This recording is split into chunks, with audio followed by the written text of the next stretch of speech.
Woo. 2 Chainz. Shout out to my dog, 2 Chainz. Ladies and gentlemen, welcome back to the Locker Room Banter podcast show. Well, the ladies are always welcome. They most certainly are. We are on episode 52. Yes, sir. Woo, we moving, y'all. We are making strides in this podcast thing. Trying to do what we do. That part. So, yeah, we always say it's been a while since you heard from us, but it feels like it's been a while since you heard from us, you know? It has been. Maybe because the holidays are moving by kind of fast, you know what I mean? But, hey, it is what it is. We here. Yeah. And like we said, man, we trying to be more consistent. We trying to be on a bi-weekly thing. Shit, we get enough episodes, enough sponsors, enough, whatever. Yeah. We'll try to do this shit on a weekly basis, you know what I mean? Time. Be consistent if we could, you know what I mean? As we can. Let me put it that way. Yeah, no doubt. But yeah, right now we're still in quarantine. We're finalizing the year. Are we? I mean, yeah, you're right. Well, we're in Atlanta. There's no such thing as quarantine in Atlanta. Are we? Except for the working folks that get quarantine work. But as far as the year, we are in the fourth quarter of this quarantine, and if you know anything about Atlanta, the fourth quarter never goes well for us. So let's pray we finalize this year. That's fucked up. Let's pray we finish this year strong, and no COVID. I'm gonna knock on wood. So knock on wood. Yes, man. But anyway, yeah, what's been up, big dog? Ain't nothing been up for me, man. Same old. Sitting my ass in this house, doing the work, doing stuff around the crib. That's really all I've been up to. Of course, we did have the holiday season. I did drive home down to Florida for about a week. Okay. Worked remotely from a week, came back up here, but I stayed to myself for the most part. When I did go down to Florida, stayed to myself and stayed to the family for the most part. I didn't want to. As much as everybody wanted to go home, when we go home, they want to be out in the streets because, especially that Wednesday before Thanksgiving, that's when everybody that's from out of town come back in town and try to link up. Mm-hmm. I was like, damn, man, this is kind of awkward, bro, but I don't even want to do it. People kept hitting me up, texting me, where you at? Yeah. I'm like, nah, bro, I don't even want to do it right now, man. Man, I feel you all too well. I haven't been home for Thanksgiving in a while. This Thanksgiving, actually, I stayed here. Okay. The wife, she went to Florida to see her parents because it's her mother. To Tallahassee. Her mother's birthday is the day before Thanksgiving. No, it's the 23rd. So either way it goes, it's Thanksgiving week. So I couldn't get off work. So therefore I let her just go ahead and take the kids down. So I slept. I got a little bit of workout in, and I worked. That's all I did. So I quarantined outside of the essential things. Yeah, outside of the essentials, which is like work. I actually got a couple home workouts in. So anyway, I laid low. But Christmas time is different. I'll actually shoot down to Florida like you did. For Christmas, you probably end up staying here, don't you? I don't know, man. I'm just kind of debating about that too. with everything working remotely and all that stuff. Yeah. I can do it, I won't do it, but I'm like, what's the point? Because all I want to do is just sit at the crib all day. I mean, I could be around my parents, but after like everybody knows when you go home. After like 2-3 days about being around your parents, you be like, fuck, I gotta get the fuck up out of here. That's it. I know that all too well. I say the same thing. The only thing that saves me is because my brothers are there, and I don't see my brothers enough. So I get a chance to, be with mom, dad, and when my brothers link up, with Nay, my thing with Nay is we'll go, hit the gym or something for a day. That'll be our little, time together, I guess you could say. Nay ass ain't quarantined enough for me. So I can't even fuck with Nay. That nigga be out here, bro. Hey, shout out to my little brother Nay, but Big Nay. That nigga is out here, bro. Big that nigga Nay is out here. You don't even, if someone said COVID, you're going to be like, what's that? Because you man, fuck out that here, shit, bro. Fuck that. Nay, with all that blinking, man. Fuck that, man. Bro. All that, bro. Golly. So, I don't know, man. So, yeah, I try to hit the gym with him. That's about it. Hoove, he on the same page as me now with the family life, so he's home by. Shout out to Hoove. My dog had a whole family in a year. Whole family in like 2 minutes, yeah. But he I'm happy for my dog, man. My dog seems happy right now. Oh yeah, he's definitely living fake his best life. Fake ass Kendrick Lamar looking ass nigga. Shit, that nigga braids long as hell now. Fake ass old dog. No, but he on the lay low tip, so I know I'll see him for a brief minute, but he's also very, very strict about the quarantine, and so because he still has a new one. She's only about 8 months old or so, and first child. You know how you've heard about how the first child goes. I don't know. You don't know, but you've heard about the first child. Everyone takes extra precaution, and just making sure you keep him and her safe. But that's it, man. Yeah, man. Well, shit. Like I said, though, man. For the most part, even though your family wasn't with you and stuff, how was the family's holidays? When they took Aiden and stuff to Florida, they took she took the whole family. Yeah, she took Aiden and Ava down there. So Lauren ain't bring your plate back. No plate. She actually didn't go anywhere because her grandmother was sick on her father's side. So she really just stayed in the house with her mother, which I thought was cool. That's good. That's good. And she did go see one of her best friends. I think Brandy. Brandy she was in the wedding. Okay. Brandy and I think Alexis. Brandy. You probably don't remember. I don't know none of the Monique friends. That was a blur for you, I'm sure. I know. I don't know none of the Monique friends. You was just there for the drinks, Watts. Was I? I didn't even drink that much that wedding. Not that. None of us wedding. did. I mean, the shit went by so fucking fast. Not at your wedding. Nah, if you want to talk about Mexico, Cancun, and shit, carrying that wedding. That's the one I've heard about. Golly, heard too many things about that. That one, I would say it was a blur, but it wasn't a blur. I heard about that. My dog did numbers out there. About? I don't know what you're talking about. My dog did numbers. We're gonna leave always it at that. A groom, always a groomsman, never a groom. That part, yeah. If you say so. But yeah, nah, they rocked out. They enjoyed it.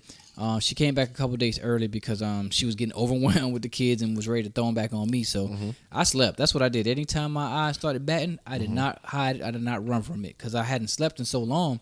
I took advantage of that week and I just slept. I took a nap, which is something I don't take anymore. Yeah. So yeah. The only thing I really did do, I did get up with my stepbrother on one time when I went down to the crib. But dog, he liked to be out. He liked to be in the streets and stuff like that. So we did go out to a restaurant downtown.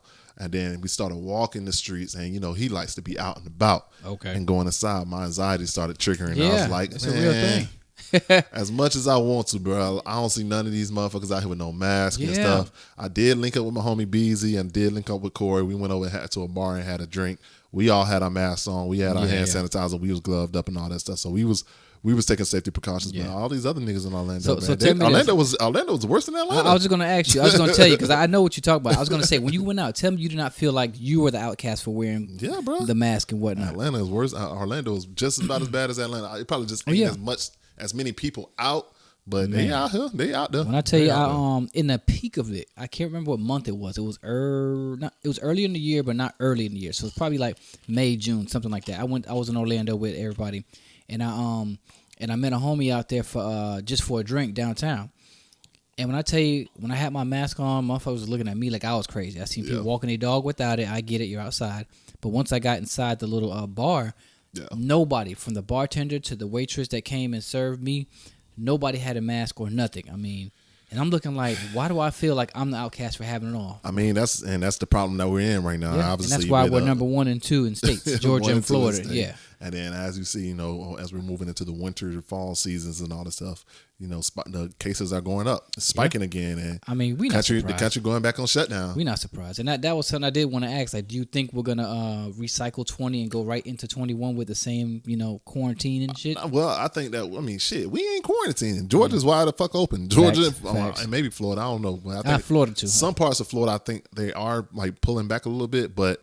Yeah, we wide open. Georgia ain't shutting back down. As long as we got whoever we got as my Governor Kemp as our governor, and DeSantis down in Florida, well, they ain't shutting down, man. They ain't shutting down. But let's talk about how New York, they back in quarantine. Oh, big time. Yeah. Cali, they back in quarantine. Well, New York always been in quarantine. Because they're the hub. Shit. If you were traveling from certain states, you had to travel, had a quarantine for 14 days. Yeah, from New California, York. they back and shut down. They've been shut down. I don't know if it was a quarantine phase, but they shutting businesses back down and all that stuff. But yeah, man. And apparently Houston is wide as open just like us.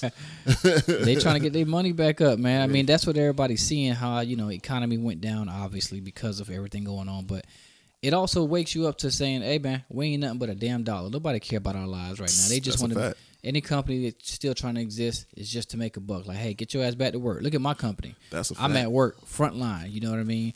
No fucking essential checks coming my way, but I'm out there. Shit. That's a fact, man. I mean, I know there was a lot of talks and stuff, with the elections and stuff wrapping up, talking about are we going to be getting another stimulus check and all that stuff. You think that's going to happen? Man, I about forgot what a stimulus check was. Shit. I don't. I think they're going to find some excuse to say, okay, they're going to blame Trump for all the money, and they're going to find some way to say we're in debt even more now and they can't afford to do it. Just like they cut the unemployment in all the states, they said the state has to pay for unemployment if they're going to continue to give unemployment. Every state starts saying how they're short, we don't have. I'm like, so what the fuck we paying taxes for if you don't have money to do something like this for? Yeah. Like, so, I mean, it's just a wake up call that no, they're not going to help us out because they're seeing that we're surviving without it, even though some of us aren't, and it is getting hard and harder. But they're seeing that we're surviving without it, so I don't think they will. They're going to keep prolonging this thing out, and they're going to keep putting other shit in our face to kind of deter us from the fact that we ain't had a check since what, March, May? Maybe March, May, something like that. You know what I'm saying? Something like that. It's down there, what, more than half a year. But I'm just like, wow. Other countries are getting stipends and like what feels like per diems and shit just because of what's going on. People are still not back to work full time, but they're not doing shit for us. I'm trying to see if I can find that meme, and somebody had posted that bitch the other day of what the other countries are making. I don't know if it's a meme or a post or whatever, but the stimulus packages that other countries are making versus what the fuck we getting, which is nothing. Oh, nah. Outside of the 12, I mean, because other countries they I've getting seen it a long time ago. Yeah, they were getting like at least $2,000 a month type shit, and we were getting nothing. You know what I'm saying? Literally, we got $1,200 for like a 6-month period. What the fuck is that gonna do? You know what I mean?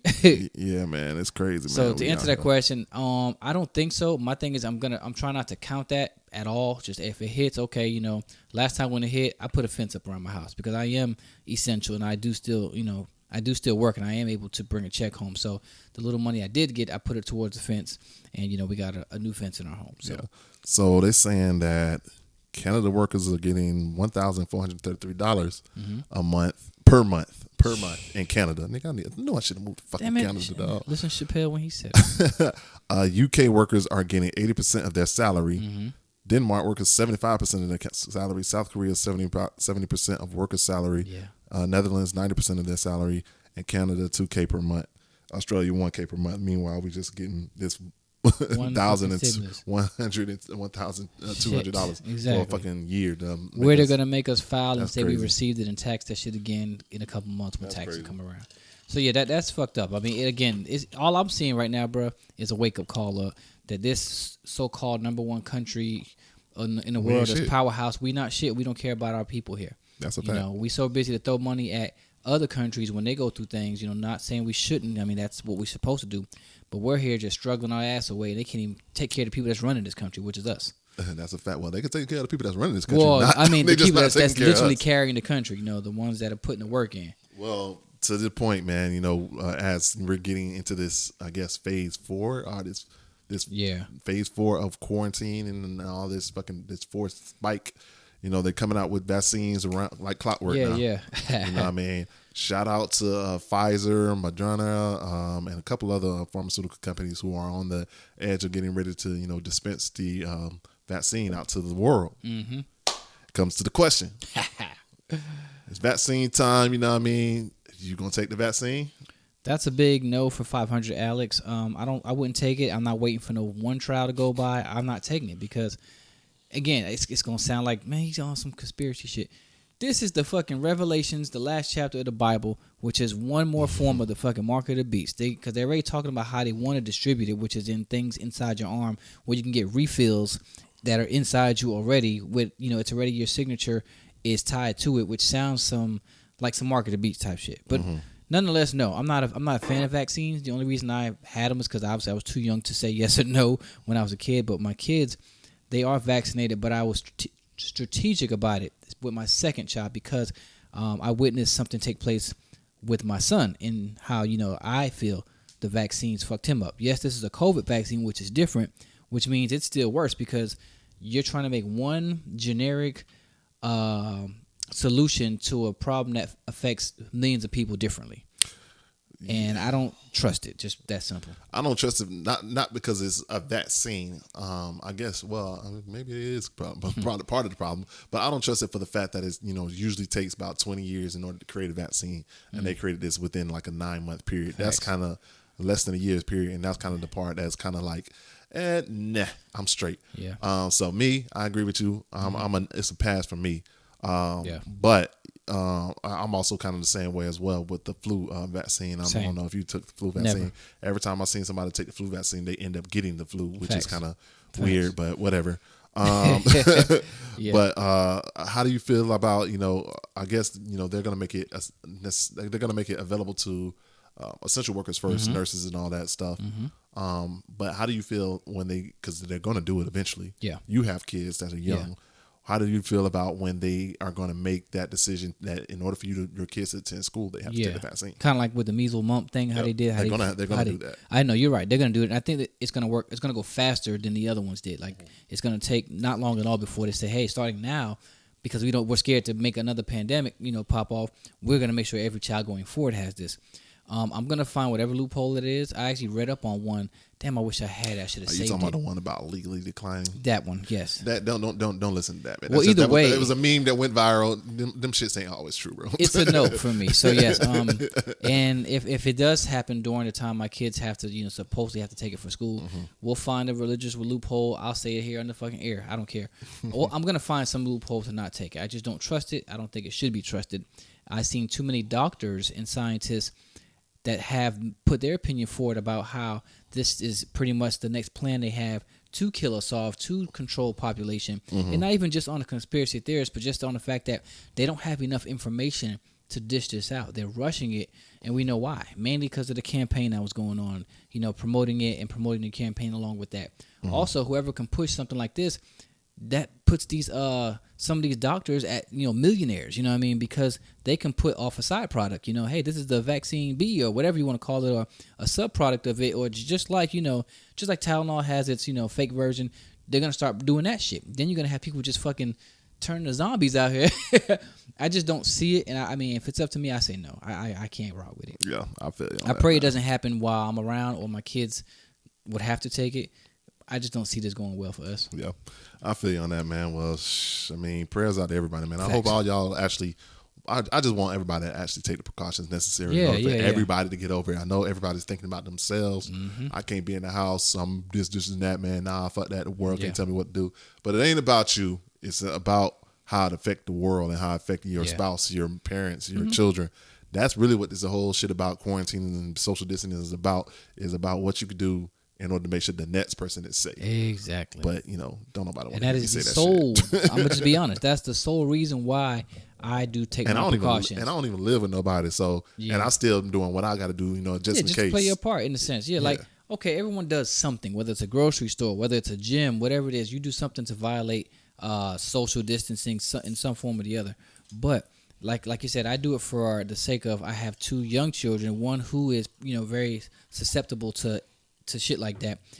And at the time when it was popping up, my mother was staying with me, who's 60 plus. You know what I mean? My dad is 70 plus.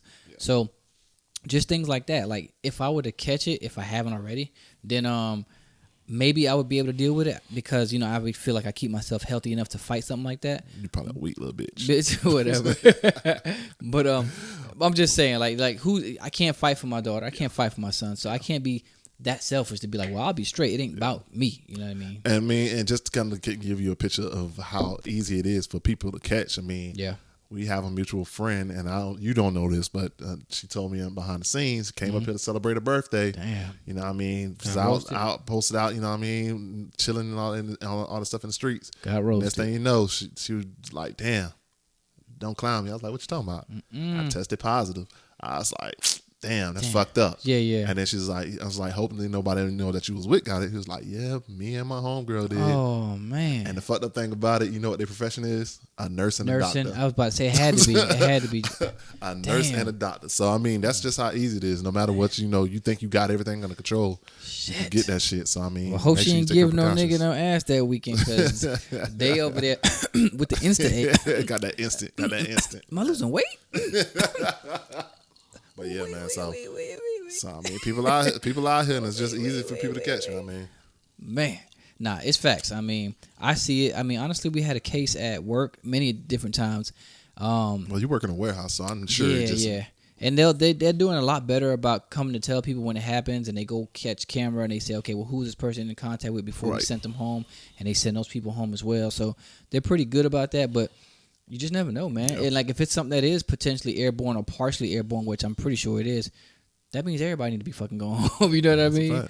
So I don't know. Like I had a coworker. It's funny. So I had a coworker, hadn't been to work in a few days. So asked another coworker, hey, where's such and such been? Yeah, I think they said that they wasn't feeling good or something like that. So I followed up, and they was like, oh yeah, I said I was had what's the breathing shit? Asthma. Well, yes, asthma, but what is it? The symptom. What's this shit called? Shortness of breath. Shortness of breath. Okay. So when she told the manager she had shortness of breath, of course, first thing is that's a main symptom. Go ahead and don't even come in. You know what I mean?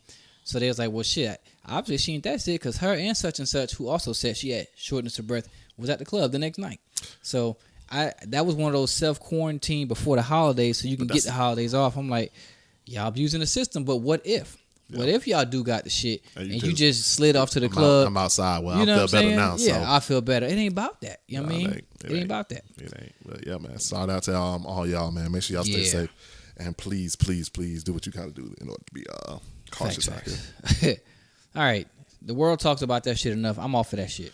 We are off of that shit for now. I mean, because of course, until that shit go away, that shit gonna always. It's always gonna be the case. But yeah, we do have a lot of shit that we got to catch up on, man. Yeah. You know, since the last time, you know, we kind of was here, we had the girls here, Angie and Shayla. Shout out to y'all, Brains and Beauty times two. They came through, and one of the main topics, but one of the ending topics that we kind of discussed got flipped up on us. Which one? We talking about the Verzuz, man. You know, originally it was Verzuz, you know, Tip versus Jeezy. Yeah, we went in on that. It was box office pay-per-view viewing. So you want to go ahead and give the background, get a story behind it? Oh yeah. So I mean, long story short, well, I ain't gonna say long story short, but anyway, at first, I mean, I know you'll correct me when if I come off here. At first, it seemed like the challenge was going to be Busta challenge T.I. Was that not the first situation, more or less? No, yeah. But I mean, that was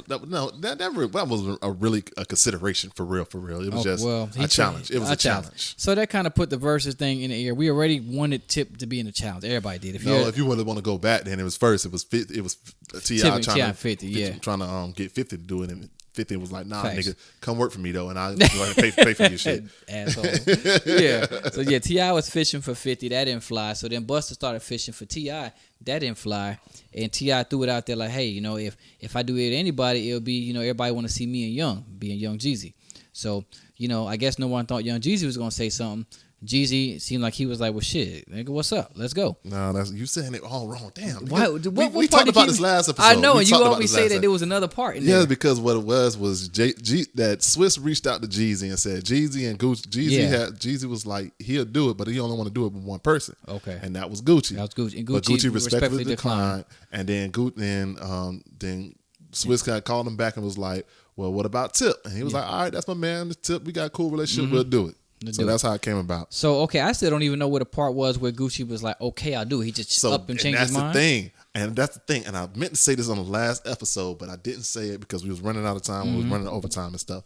But I felt like once Jeezy came out with that interview and said that Gucci respectfully declined, Gucci was like, you ain't finna play me like no hoe. I'm finna do this shit. There you go. That make a lot of sense. That's how I feel. Or you want to take it a step further. I think his wife got in his ear and was like, get over that shit and just battle that man and get some pub. We need more money. Let's continue to be rich. Shout out to Keisha, man. Shout out to Keisha. Strong black woman next to your man, keeping my dog rich as fuck. Either way it goes, man. It was a legendary night. Facts. Set in stone.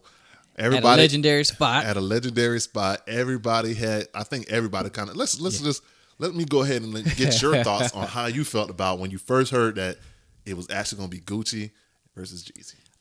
Okay, let's see. First thoughts. My heart literally started racing a little bit because I was excited. Now, me and Watts both been around from the So Icy era. You know what I'm saying? We from the So Icy era when that shit was a hit. And I want to make sure that a lot of people make it clear because everybody be like, Jeezy put Gucci on with So Icy. No. Yeah. It's Gucci's song. Jeezy had a feature on it. Yeah. So please get it correct. Gucci put Jeezy on. Yeah. And Jeezy just kind of went off into his own thing. Yeah. But that was really the case. Yeah, it was. Wasn't it not on both their albums though? I think it was. No, it was on Gucci's album, and Jeezy tried to get it on his album, and that's kind of where they fell out apart. Okay. Because Jeezy couldn't get it on his album, I believe. That's kind of what it was. I remember where I was listening to that song for the first few times. Tallahassee, Florida. But I remember I had old Dodge Intrepid, 1999. I had 212s in the back. Sierra, that was her nickname because she had them goodies in that 1-2 step. Terrible, bro. But Terrible. But yes. Anyway, and I used to play that So Icy. I remember being in Orlando one weekend. Me and my little brother Nate. I won't be on this long. We was going down to Icons, infamous Icons, and I was jamming the hell out of that So Icy. I'm talking about bumping it, going up the parking deck, trying to get me a parking. Before they started closing down. Yeah, before that shit was a wrap, and before they started bottle checking and all that extra shit they was doing.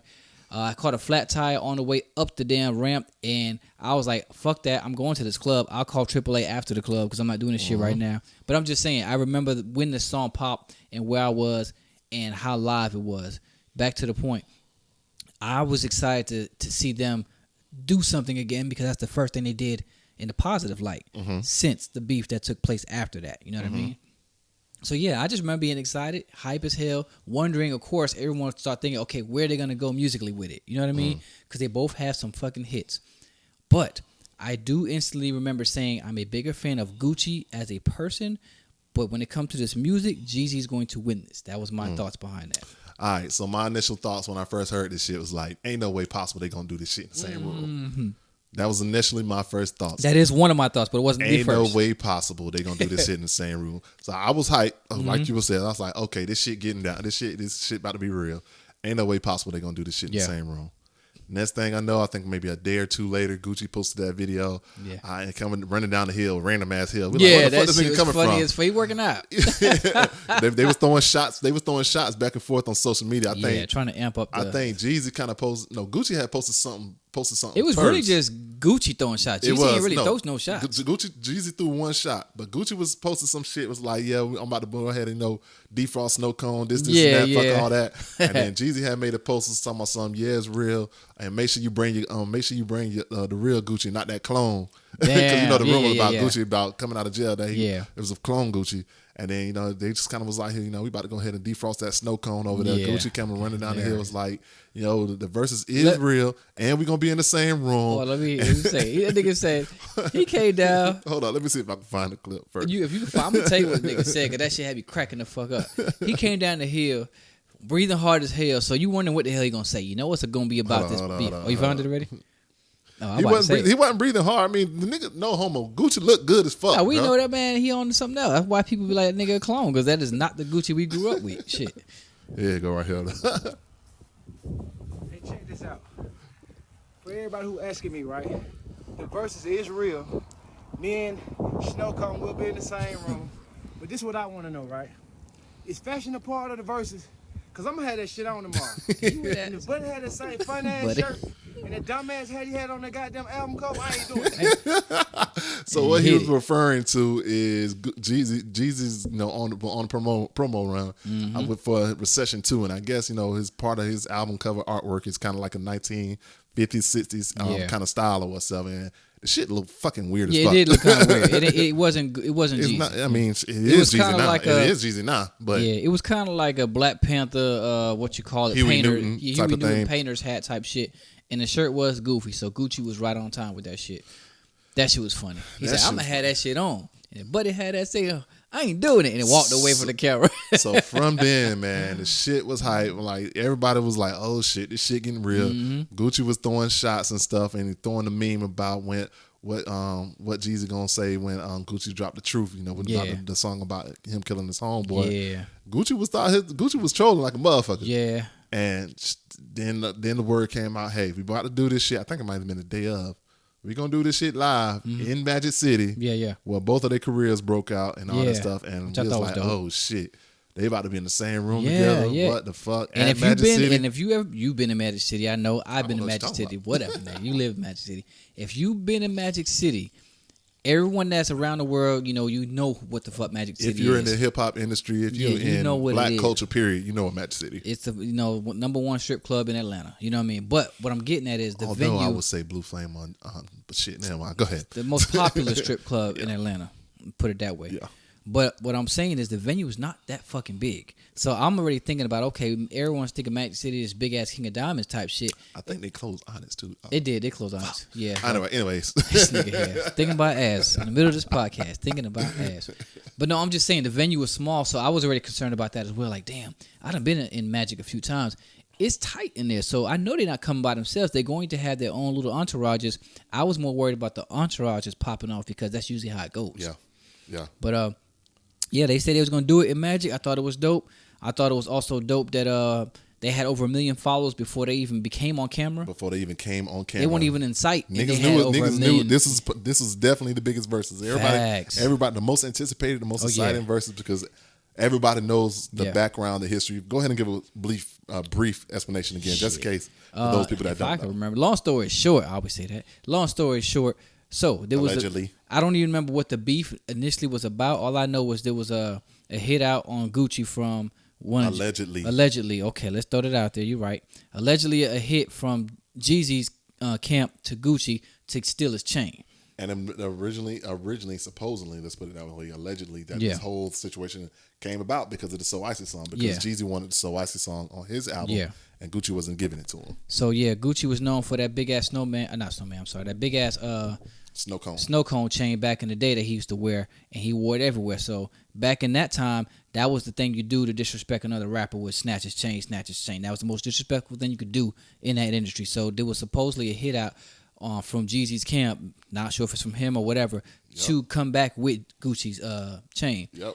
That attempt was made, and in the process, there was a life lost, which was a person that was close to Jeezy, ended up being killed. So in self-defense, Gucci ended up killing the person that tried to take his chain and got off the case with self-defense, and that's been, pretty much the story since.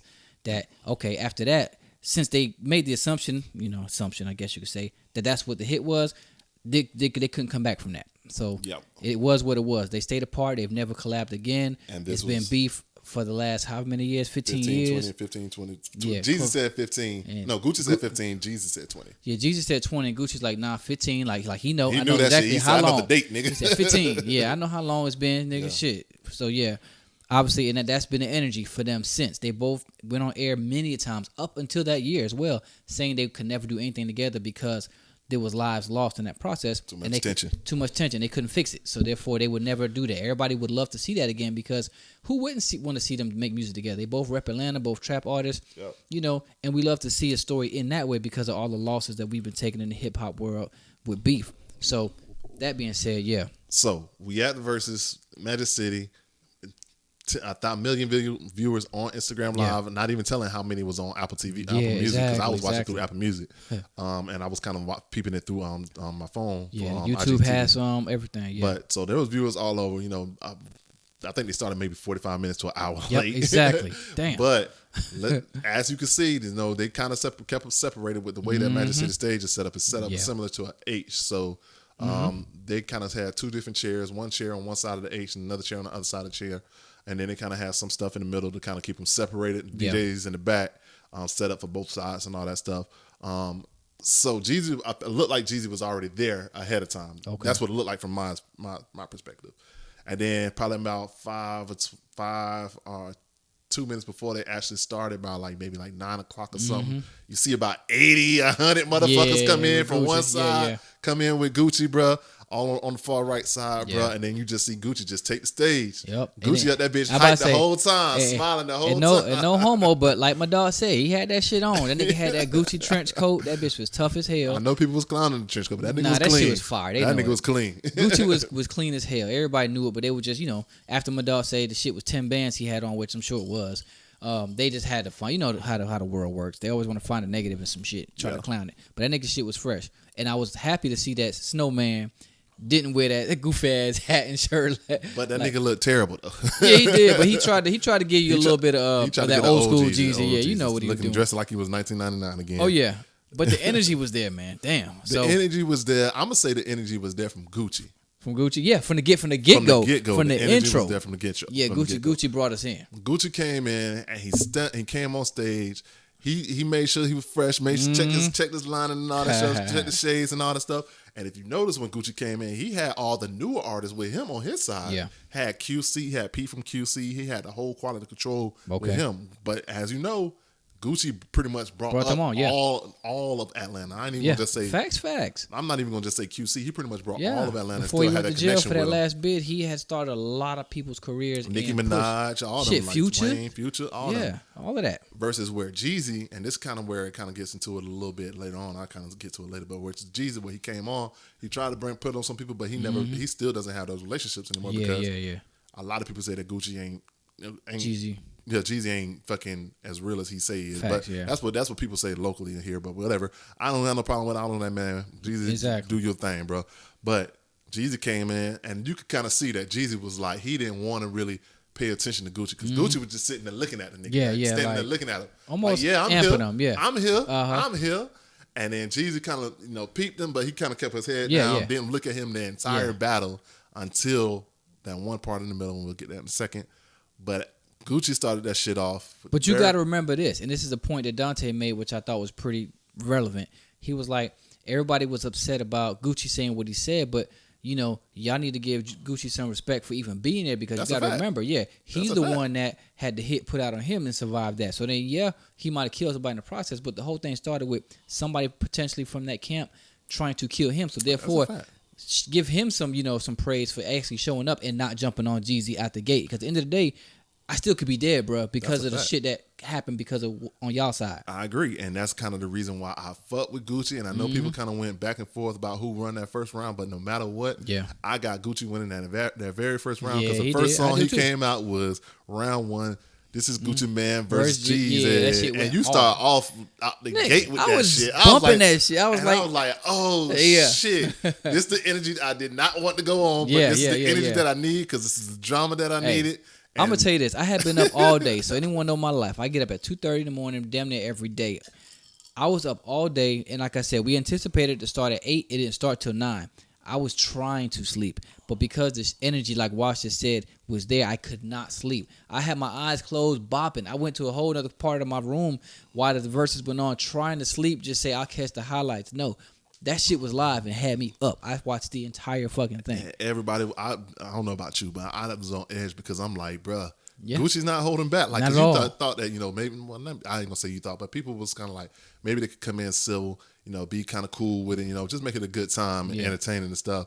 But nah, Gucci came out that bitch with some real ass shit, with some real ass tension, shooting all the shots. All of them. Like, fuck Jeezy on every ad lib. Yeah, he kept saying every on time. every ad lib. And then he roast that nigga like, hey, you playing that old ass 05 shit, play some new shit. Which everybody know, Jeezy ain't really put out the newest of new, but his hits are fucking legendary, which means that's what he stuck to, his fucking catalog. And that's what I want to kind of get to. I mean, we're not going to go into the entire verses and all that stuff, but the energy that Gucci brought off rip from the beginning, that gave Gucci an advantage. But Jeezy music, because Jeezy has those first 2 albums, The Trap or Die, The Thug Motivation 101, and 102 First Recession, he has those songs that's going to win you 20 rounds. Facts. But the energy that he had couldn't compete with what Gucci's Facts. energy was. Nah, you're right.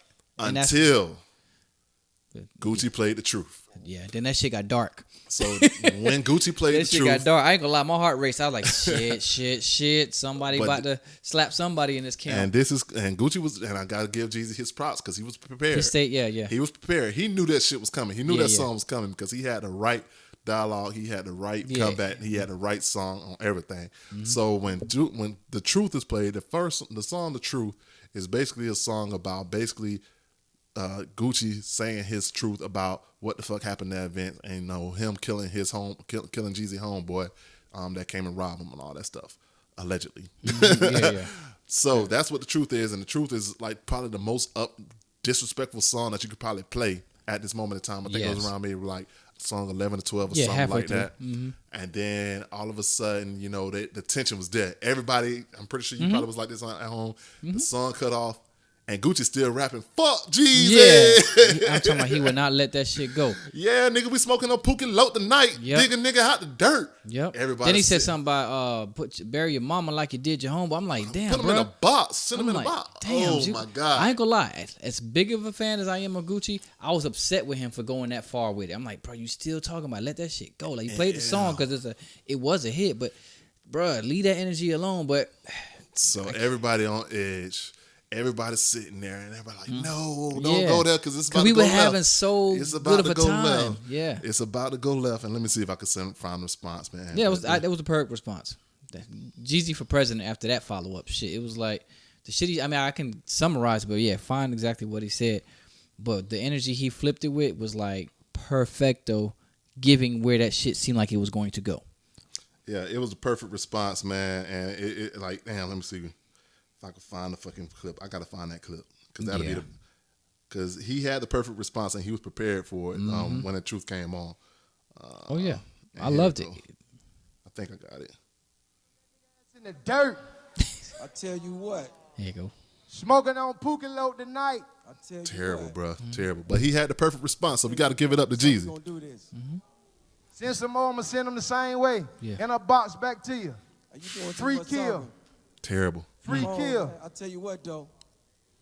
See, when I even called you and extended this invite, my nigga, I did it as a real man. It's been 20 motherfucking years. 15 Still talking- years. Okay, well, how many? You 15 still talking years. the same shit. You feel me? Still talking the same shit. Hey, man, So you hold got on, to take that. let me talk, my nigga. Let me talk. Listen. Let me talk, I don't want to talk. I'm through talking. It's your turn to do the song. That's what right, are we going that's to do? right, that's right. Are we going to do some music or I tell you what, my nigga, I tell you what, it go like this. When I extended the invitation, I did it as a real man. You feel me? Because I said, told you straight off the dribble. I told you off the dribble, nigga, we can't do nothing if it ain't street. If I can't perform the truth, we can't do it. It's all good, but let me say my piece. Let me say my piece. But Jeezy came prepared, though. He came prepared. It's like this, bro. I extended my hand because I'm a real man. And the shit we came from in the street, dog, you seen it, we been through it, dog. 20 years. And when I said I wanted to do this shit for the culture, that's what I wanted to do, nigga. I brought you here to show you the world care about what the fuck we got going on, because we are the culture. You feel me? Me and you, where we came from, what we been through, nigga. Us, me and you. All these kids out here doing what the fuck they do because they saw what went on with us, dog. So this shit ain't about me. This shit ain't about you. You feel what I'm saying? This shit about King Von. This shit about Doe B. This shit about Nipsey Hussle. This shit about motherfucking Pop Smoke, M3. And I'm real enough to do that, nigga, because one thing about it, 2 things for sure, 3 things for certain, nigga. I'm the realest nigga in it. You already know. The track that, man. It was a perfect response, bro. It was a perfect When I tell you my heart started racing then. And I was like, all right, fuck. Yeah. Hey, after he that, did his thing. It was over. Like, it just took a straight dive down, and Gucci couldn't come back musically or nothing because everything he played after that was what we wanted to hear from Jeezy. I mean, I will say this now. Once he got to those later rounds, Jeezy kind of fell off, and Gucci could have won musically, but at that moment right there, Jeezy had already took it, bro. Because the message was perfect, the response to the truth was perfect, and and then at the end when and then Gucci was saying, man, fuck that, it's the Gucci Mane show. Jeezy kind of handled himself. He handled himself like he should have, respectfully. Gucci handled himself like he should have, respectfully, because that was a take on his life. So he has every right to feel the way that he felt. And then for them to come together at the end and then do So Icy together, man. Oh yeah, it brought it together perfectly, bro. Yeah, because it almost didn't go like if you heard the end part, the energy was still kind of off, but they both understood what it was bigger than them. And even Gucci, I give it to him because he put his pride away for a second. Yep. And I mean I got to give credit. I really think that was just him being with his wife and being able to put his pride away because he's had to do that a lot of times recently. But how he ended that shit, he was like, hey, we gonna do this or we gonna end this shit like that? You know what I'm saying? Like, in other words, are we gonna do this one more time, or we just gonna let that shit be what it is? Pretty much, he said, "This is our last time we gotta do it here. We gonna end it here, or leave it where it is. Are we gonna and do it one Gucci last said, time?" "Let's do this shit." Everybody knew what he was talking about. Yeah, and I love how Gucci was just like, "Yeah, let's do it." You know honestly, I wasn't sure to be. I didn't know what he was talking about at first because I wasn't sure what it was. But yeah, I think we all kind of anticipated for So Icy to come on, and they did it flawlessly, man. Yes. Gotta give them their props, man. To both Gucci and Jeezy, bro. They handled it like, man. And then afterwards, they had the after party at one of our old favorite clubs. Yeah, Compound, boy. That shit ain't shit now, but I ain't been in so long. I know it's different. They ain't got the dress code no more. They ain't got no dress codes no more. So it's pretty much a fucking free for all there. Damn, but Compound. all of Atlanta went out to Compound and all that stuff, and no mask in sight. Jesus said that he went out that bitch for 15 minutes. He said he ain't see no mask. He rolled the fuck out. I was about to say, I didn't think he was gonna go at all. But they both were there. Oh, they did make it. Okay. But Jeezy didn't stay for too long. Gucci, I don't know how long Gucci there, but I will say this. When Gucci was there, did you see that nigga security? This nigga had a whole fucking army with him at that motherfucker. Like, excuse my language, but people, like, he had his cars, he had his the Rolls Royce Bentley or whatever it was, truck, and then he had like security dudes with ARs and all that stuff walking down the street. You know how traffic is in Atlanta, walking down the street on the next to the car. Like, they wasn't playing. He wasn't playing no game. Because think about it, he's got his car shot at and everything before. So all this shit real. Like, we be thinking it's just fucking verses on the song.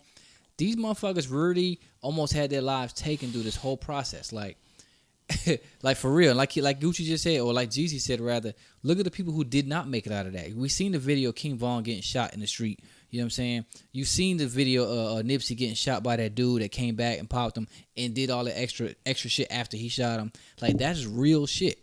These motherfuckers. Oh, they moving different out here. Let me turn the volume down, man. Look at that, bro.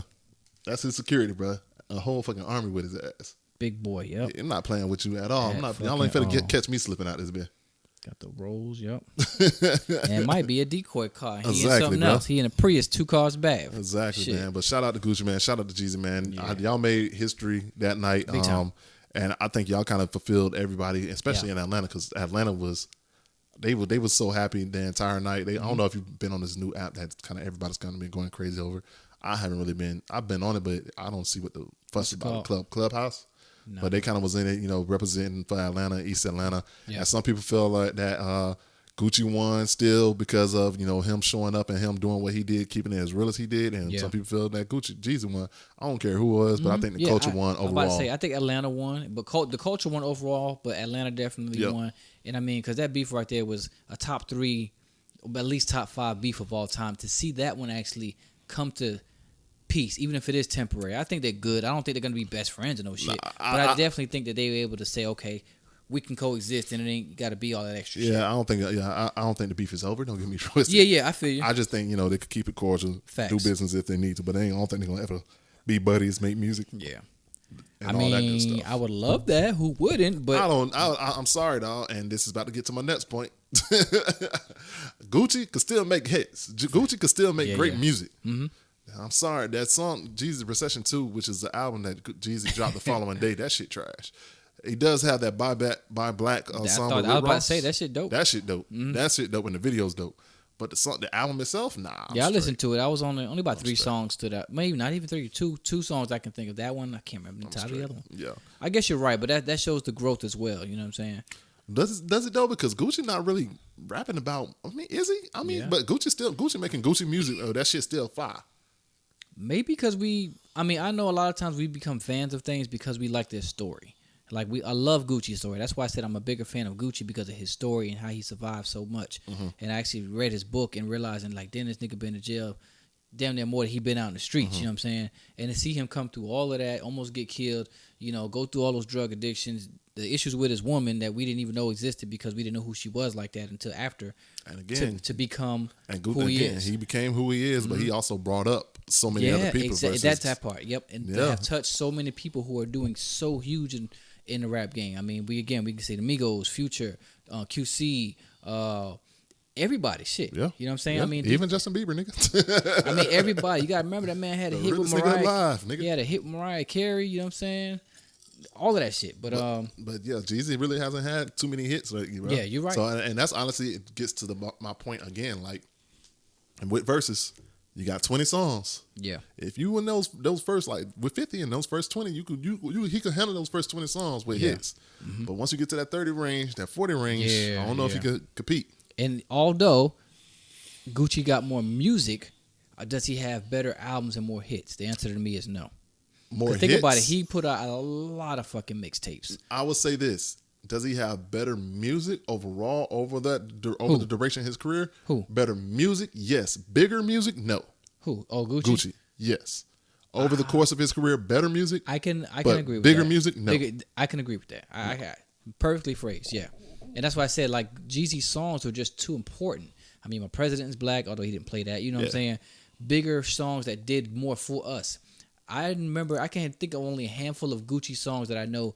Like, okay, I remember how I feel listening to this. I can listen to all. I can listen to. I can listen to them, but I'm just saying, like, as far as the songs, I know that when you say Trap or Die, when Lemonade. you say, of course, I know. I'm just saying, bro. Yes, All Yellow, everything. When you think about Jeezy's, first 2 albums, I just think about actual moments that come to me. I thought I was Jeezy for a minute. You know what I'm saying? Listen to that shit. Not for real, but you know what I'm saying? You were just so into it. Next. This nigga. To me, Jeezy had more music that was that stood out to me than Gucci. I guess. So let's get into then. I guess we could go ahead and talk about Verzuz. A couple next Verzuz that's coming up.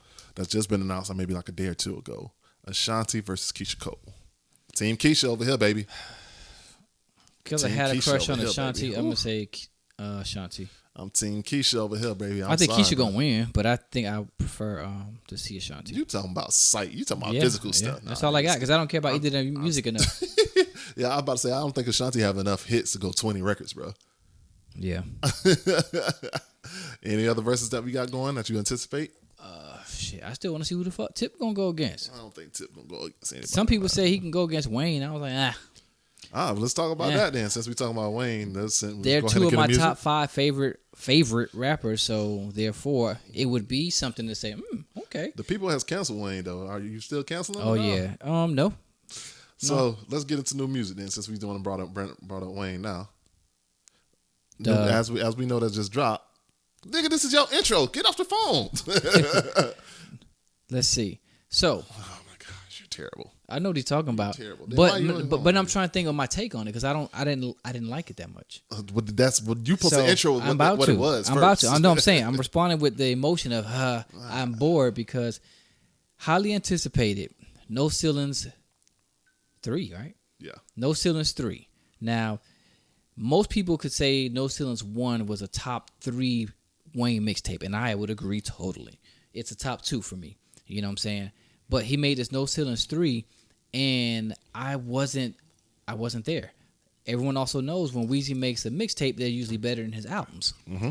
Therefore, we anticipated this to be better than Funeral was Eminem or Funeral? No, last album was Funeral, right? His last album was the Carter 5. No, he had the one right after that. That was Funeral. Maybe, I don't know. He had the Funeral. Mm-hmm. He did the Funeral right after that. And anyway, what I'm getting at is I wasn't really the first couple tracks. Now I can't even remember the name of the second song, but one of the songs he was going off, and I was like, okay, this nigga done got his wind back because he kind of spitting on this motherfucker. But he lost me when he started playing his kids, and not because I don't want to hear his kids, but because nigga, we know you wrote them songs for them kids. They talking about Wayne shit. You know what I'm saying? Big Blood and all of this stuff. They 5 and 7 years old. Not for real, but they're young as fuck. And the shit they were talking about, I just was not into it. So when he started playing his son first and then his daughter, her song, I was just like, okay, Wayne. I tried it. I even listened to it a second time, and it didn't grab me enough. I agree with you. The first 2 songs maybe was probably well. First off, I'm gonna say this: Wayne could still rap. Facts. The songs was just not there. Yeah. Even the song that they had, the BB King song with Drake, I know a lot of people kind of hyped behind that song and saying that song was so dope. That song was just meh. But the mixtape itself was just, I played it one time and I'm not going back to it. I hear you. I'm not going back to it, man. Not at all. I mean, I've listened to it twice because I'm such a fan. I didn't want to just dismiss him so fast. Yeah. And I know we have a short attention span now. But he can still rap, though. He can still rap. In the first couple songs, I was like, okay, here we go. But then, you know how sometimes, like, he did the Drake joint. Not the fucking God's Plan. What's the one? The Laugh Now, Cry Later. I didn't think he killed that the way he could have. A couple songs that you be like, damn, this is the one right here where he can really murder that shit. Like, for example, when he did Doe, the Ice Cream, when he murdered that shit, and to me it was better than the fucking niggas song. What's the shit called? You know what I'm talking about? Dobie, not his name. The nigga that did the Ice Cream song on No Ceilings 1. I don't know which one you talking about. On No Ceilings 1. I could find it for you, but he murdered that shit to the point where sometimes Wayne songs, his mixtape songs seem better than the artist songs itself because he goes the fuck off. This wasn't one of those mixtapes. It wasn't at all, man. I mean, that's just.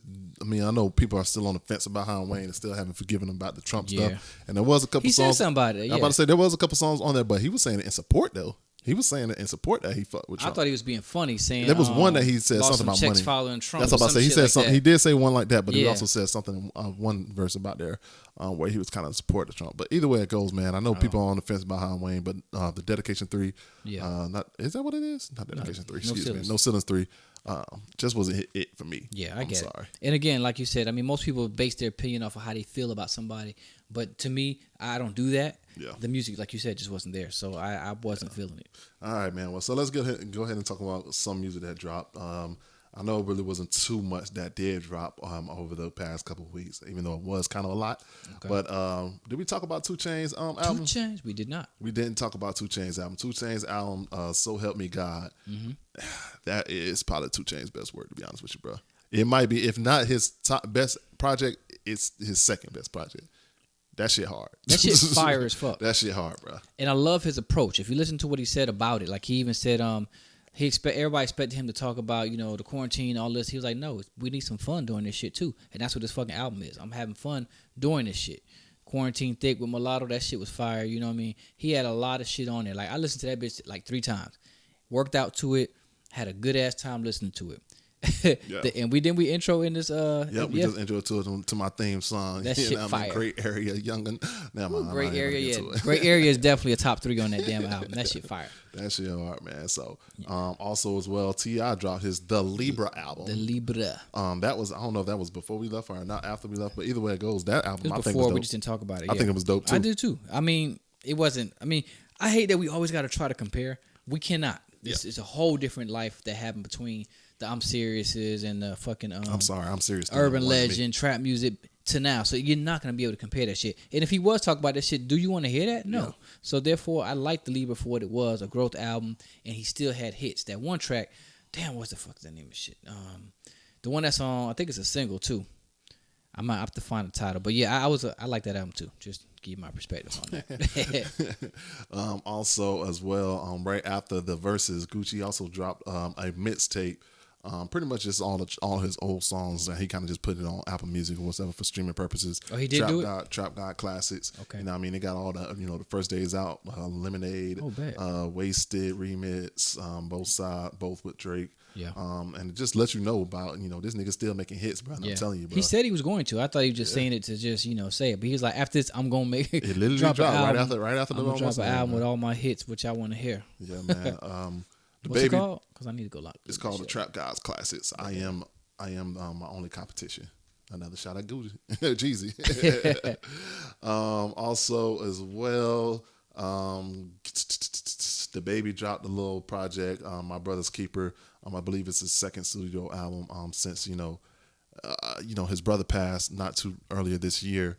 To violence as well. So shout out to the baby man, because his first album was Kurt, which is dedicated to his father. Now his second album is My Brother's Keeper, which is dedicated to his fallen brother, man. Damn. He's been losing a lot of family members. Mm-hmm. And I just want to send a quick prayer and shout out to him. Also as well, my guy, St. John's, While the World Has Been Burning, 2020. Give a shout out to that. I know you don't know who that is, but again, man, I do want you to go ahead and check that out. It's definitely a fire album. But and I do want to give a shout out to one of my homeboys, Jesse Boyce. Jesse Boyce II, he's a FAMU rattler, man. He did a holiday little album. Okay. It's like a simple jazz album, man. And just like 2 songs, man. But I got to give my guy a shout out, man. School of Architecture, one of my close classmates, man. And that boy, he was also a drum major for the Rattlers. Yes, he was, yeah. And he does his thing, man. But one of the albums that I'm kind of on continuous rotation right now is Juicy J. The hustle continues. Straight, bro. Juicy J got better. You remember back in the day, Juicy J, he couldn't rap unless he had some stomping in the background. I'm sorry, bro. This album the new Juicy J is fire. Period. This whole album will hard, bro. This is kind of what I have in rotation going forward, bro. That's what I like about coming to podcasts. I'd be forgetting about some people entirely. Like I completely forgot about Juicy J. Yeah, Juicy but J I've still always that been nigga, a fan. though. You know what I'm saying? He's still that nigga, and I know Dante probably already got him in rotation as well. So man, shout out to Dante, man. Make sure you go listen to that. But one of the kind of the most, I guess, I don't want to say most popular artists. Yeah, she is the most popular artist that dropped her debut album, which doesn't seem like it was her debut album, because she's been dropping a project every fucking 3 months, is Megan Thee Stallion. Mm-hmm. She dropped her first studio album, Good News, and which she actually gives a response to Tory Lanez. You want to hear her clip it? I heard the song. Oh, you heard it? Yeah. You want to play a little bit? Yes, that shit was fire. Let's go ahead and play it a little bit then. Yeah, song. It was fire.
Yeah. All right, so this is basically a diss track, not only at Tory Lanez, but also at her former best friend, Kelsey, who was also part of the incident. I guess she was also in the car with them at the time of the shooting that occurred at the time. So, Damn. what's your thoughts about that? About her song? The song was dope as fuck. I thought the bars were there. I thought the response, because I mean, mind you, I had listened to the Tory album a couple times, and I was like, damn, man, shit, my dog telling his truth, and you almost felt like, damn, Tory, shit, man, I feel bad for you. You know what I'm saying? Yeah.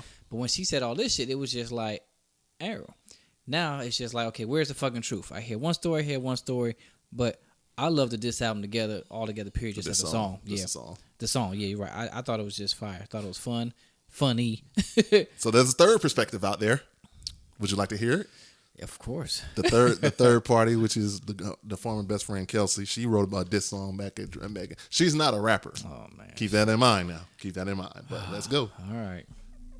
Yeah, who I'm taking shots at? Bitch, I'm busting you. I'm talking to that same bitch that crashed that boat on 42. It's a shame we're here today. Truth be told, it's cause of you. Couldn't control your little feelings. Look what dick is costing you. It was all good, yeah, about a week ago. Shout out Bobby's murder, but this bitch is really tough. If I was the one with the gun, you would've heard about a murder. Said her back was turned, but that girl know who really hurt her. Never been a jealous friend, and the people really know it. If you would've kept it solid, then I would've been told it. See, I really thought I knew you, thought that you would keep it G. If you wanna talk gangster, bitch, I'm really from the street. Imagine lying to the DA saying I took some hush money. Put a muzzle on your friends, y'all acting like some crash dummies. Got my chain snatched? Damn, here you go lying. Yeah, A-list celeb, you doing too much trying. Where I get this money from? Bitch, you knew I was a hustler. Way she did 1501, shoulda knew I couldn't trust you. Protect black women, huh? But you sending threats to me. Damn, I thought that you was solid, now the joke's on me. Damn, I ain't wanna have to do this, but you steady shooting shots. They said if I spoke, that a sex tape could drop. Was never supposed to be against each other, that's what y'all made it. I'ma still live it up, yeah, I know y'all really hate it. Sucking dick behind my back, who really on their knees? You an overachiever, all you do is succeed. Claiming you a pimp, huh? But you slipping on your Mac, and are you lying to your label? Do they really know what happened? Cause you know it wasn't me. I was 10 toes down whenever you had beef. It's a goddamn shame. All you had to do is clear your best friend name. All you had to do is keep it real and stay the same. But you switched up on me for the money and the fame. Who shot you? I thought a bitch from Barry County said something. I don't. I mean, damn. So of course, first thing is, okay, was that just a I want to be relevant track? Second thing was, okay, is it still saying what the fuck happened? No. But damn, Meg, you out there sucking dick for money. But then Meg said Tori was out there sucking dick on her diss track. So all three out there sucking dick. Okay, that's all I got. Basically, ain't no conclusion to this story, Facts. man. It's just a bunch of messy ass shit going on from Facts. three messy ass motherfuckers, bro. Facts. That's really all this shit is. To be Facts. honest It's with you, entertainment but it's for- entertainment yeah. for the people, man. So, Damn.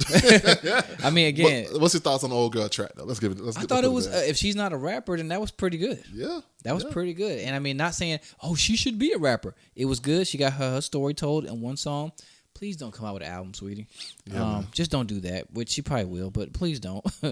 Write your book. Do whatever else. Get a couple interviews. Don't write an album. That song was fun, though. I like that's pretty much what it is. That's pretty much what she is. I mean, I don't think she's going to actually start a music career. Who Well, at least shot I you? hope, but whatever. You know, everybody getting famous these days, man. So, what you want to go ahead and get into? You want to try to get into some topics? I know you got a couple fan topics. You want to get into some shits. You want to kind of get into what's kind of been the hot thing going on right now. What the topic of the conversation going on? Good I do question. got something for you that I kind of want to get your opinion on. Well, yeah, let's go with that. All right, this is going to take a little minute, so be patient to our audience. Go ahead and take a listen to what we're about to listen to. Take it in perspective. This is I guess this is another podcast host who kind of went viral over the past couple of weeks. Not even the past couple of weeks, over the past week for his response that he gave to a fan who was looking for some advice. Okay. It's funny as hell now, so just listen. Just listen to it.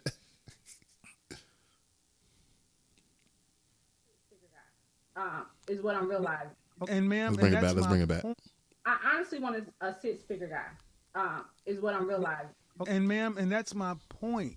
You ladies all feel like, listen, you ladies all feel like you're the exception to the rule. And then when someone like myself comes along and gives you a dose of reality, instead of just accepting it, it's like, yeah, but I'm special. you don't know any men on this level that are not your father, that aren't related to you. That means you don't know these men. You don't know where to go get them. You don't know what they want. But you're still saying, pick me. They don't want mid-30-year-old baby mamas. I'm trying to be polite, man, but they don't want those. Can I ask you a question? Did you hear what I said? Yes. Why is that so? Okay, go ahead. I just said what? Go ahead.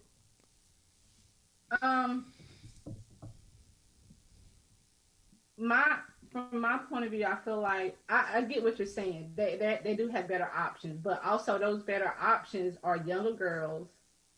Those younger girls don't necessarily 20-year-olds are not necessarily attracted to 45-year-olds. Bullshit. Yeah. I'm 51 and I can't beat them off with a stick. Facts. That's another one you lying. No, younger women are attracted to older men. What are you talking about? So can you see me? Yes, I can. Okay. So do you feel like a woman like me? Uh-huh.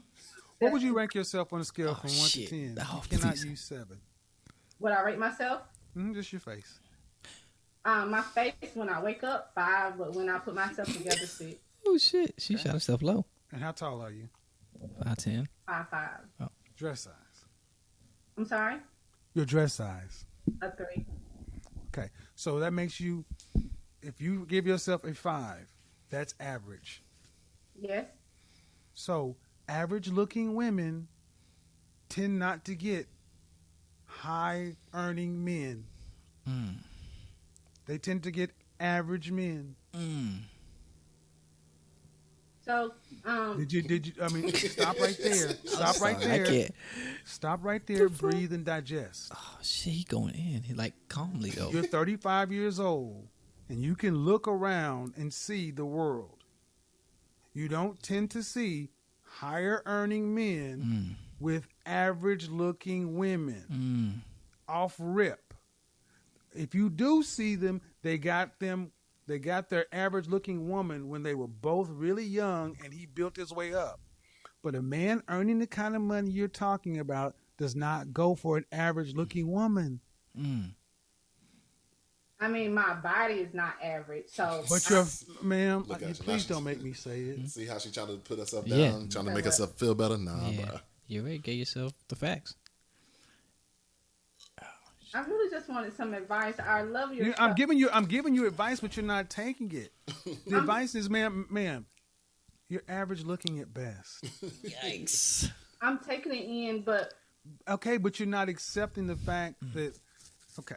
It's a butt. He even said it's gonna always be a butt. Average looking women. Average looking woman who's older. Average looking older woman with a 13-year-old son. Average looking woman with a 13-year-old son with a sketchy baby daddy. This gets worse every time I say something. And now you're asking for a man who's in the top 10% of men. You don't qualify for one. Shit. And you're making, I mean, I don't want to have to go there, but when you put in all these other factors, why can't you just get a man that's Average. an average guy? Sometimes I feel like Settling. She don't want to settle. Watch. in order to fully submit, I have to feel like he's in. Well, then you're control. gonna die alone. How about that? Let me just cut to the chase, ma'am. You can feel like what you want to. Damn. Feel like you die alone. Straight Okay. up. Because you think you're better than the men that you qualify for. And the only reason, honestly, ma'am, that I can see a woman like yourself Having good ass really sex thinking or you being deserve more super is freaky? because you earn more. Because you earn more money than okay. most people around you in North Carolina. But if your ass worked at the post office, you would not think so highly of your opportunities. I need to watch that whole thing. And that's the reality. Men don't care about your money. Not the kind of men that you want. We don't care about your money. Yeah, man. It ain't so, ours. We care about the fact. So, man, let's get into it, bro. Okay, let's dissect that one. Aaron, I love his honesty, his straightforwardness. It had a little rude flair to it, but that's just what comes with what he does, and that's what comes with his age. You know what I mean? I'm getting a lot more blunt with my age. Like by the day, I feel it, and I think he was 110% correct in the damn everything he said. I love that he first asked her, "Go ahead and tell me what you think of yourself. I'm not gonna just grade you off of what I see." So nobody can jump on there saying he's rating her. That's degrading or whatever they say when people give the numbers to ranking somebody.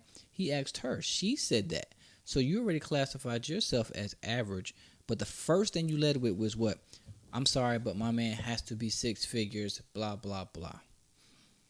This goes back to, and Dante, if you're listening, shouts out to my dog Dante, which is the question he always asks. And I always thought it was one of the dopest fucking questions to ask a woman.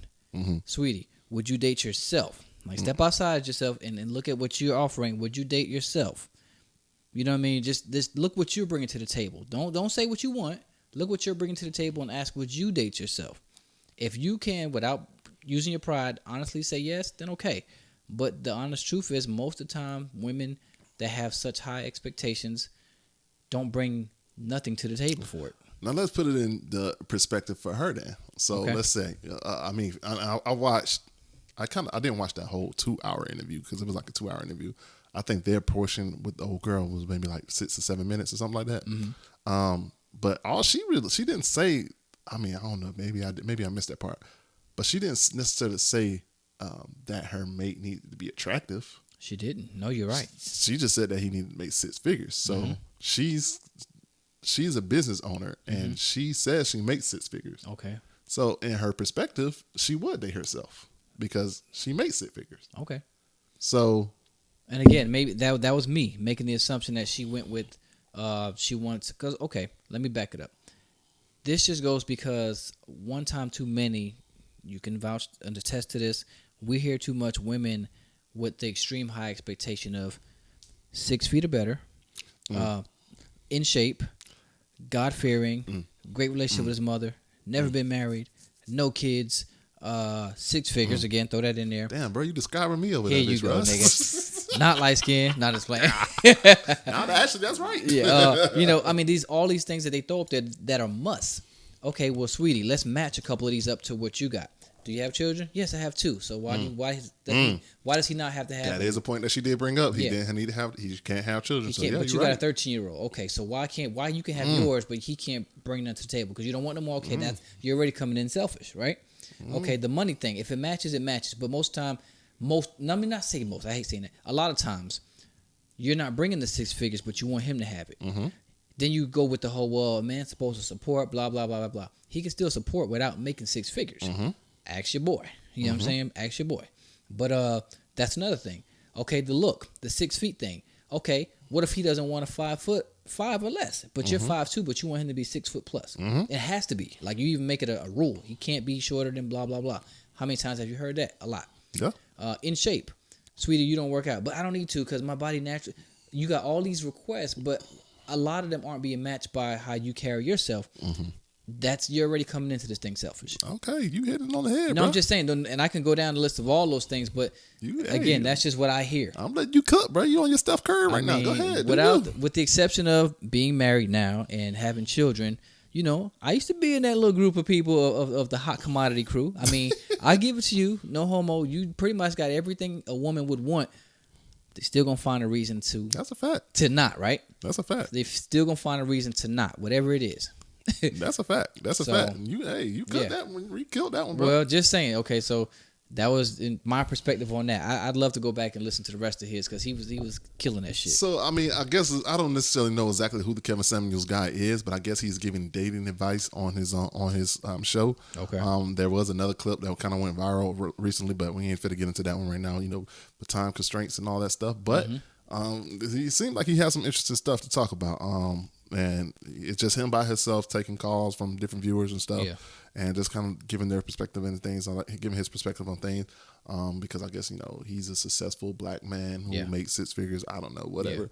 Don't get it twisted. He is a little condescending. I can hear that. But I mean, hey, it is what it is. People call in and listen to the show, but. The advice that he gave old girl was 100%. I agree with. I really can't find any argument outside of maybe his tone, but he was trying to be respectful. He was. It was just kind of, his patience was running a little thin, but yeah.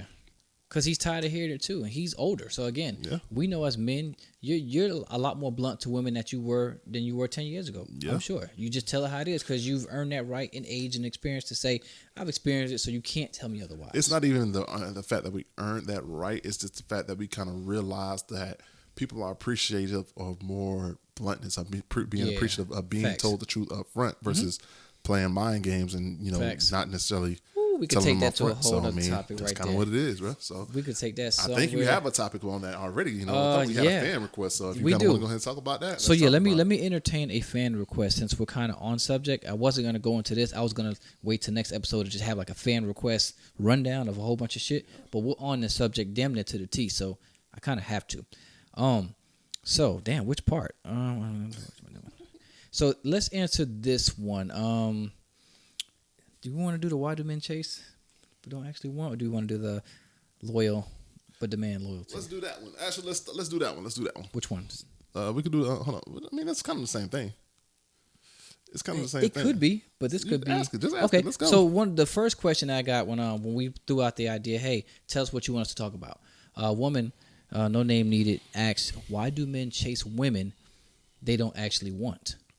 And I mean, it can have so many meanings. And I mean, I really wish I could have got more information as far as what she meant by that. I'm gonna try to answer it from what I think she may have meant by it. Let's go from what you think it was, and then we'll just kind of give like the different perspective because there's different reasons for different guys. It really depends, to be honest with you. Gotcha. So let's just say, for example, you were the man was dealing with a woman. For whatever reason, they split, and he's chasing her down to get her back. But the ultimate thing he doesn't want her ultimately as a, wife or whatever, girlfriend, but he is enjoying her. He is, they have something obviously, but it's already been established maybe that there's nothing more than a physical or whatever else. But as she ends the situation, he still chases her down to waste her time, I guess you could say. Why? The main word I used was chase. I don't think there's a man out there that doesn't enjoy the quote-unquote chase when it comes to going after a woman. Not necessarily literally chasing you or stalking or nothing like that, but in the sense of I want attention from you, and I'm a very persistent person. This is a challenge. I'm going to chase and go after it until I get it. You know what I mean? Type thing. I almost think that's just the reason. It's just nature in us. You know what I'm saying? Yeah. Hate to say the whole dog chase cat thing, but something like that. Dog chase cat. I know, right? So with that being said, I think it's just the fact of when a man knows he wants something, he really wants something, even if it's just physical, he's going to persistently go after it until he gets it or until there's something that ends it abruptly, whether it's a fucking restraining order or a block number or whatever it is that happens that says, okay, I must have went too far. I got to let that go. I got two responses for you. Okay. As men, to your point, like it's almost like the hunt and all the stuff, men love competition. Yeah. So men love to compete for something that they can't have. That's reason number one. Reason number two is for the same reason that a woman likes her own picture on Instagram.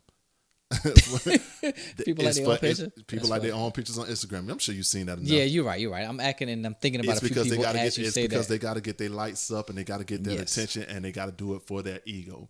The men are doing the chase for their ego to make their ego feel good. So they may chase after a woman just because she's attractive. I ain't really supposed to be chasing her right now because I have an old lady at home. But I want to just prove I could get her number.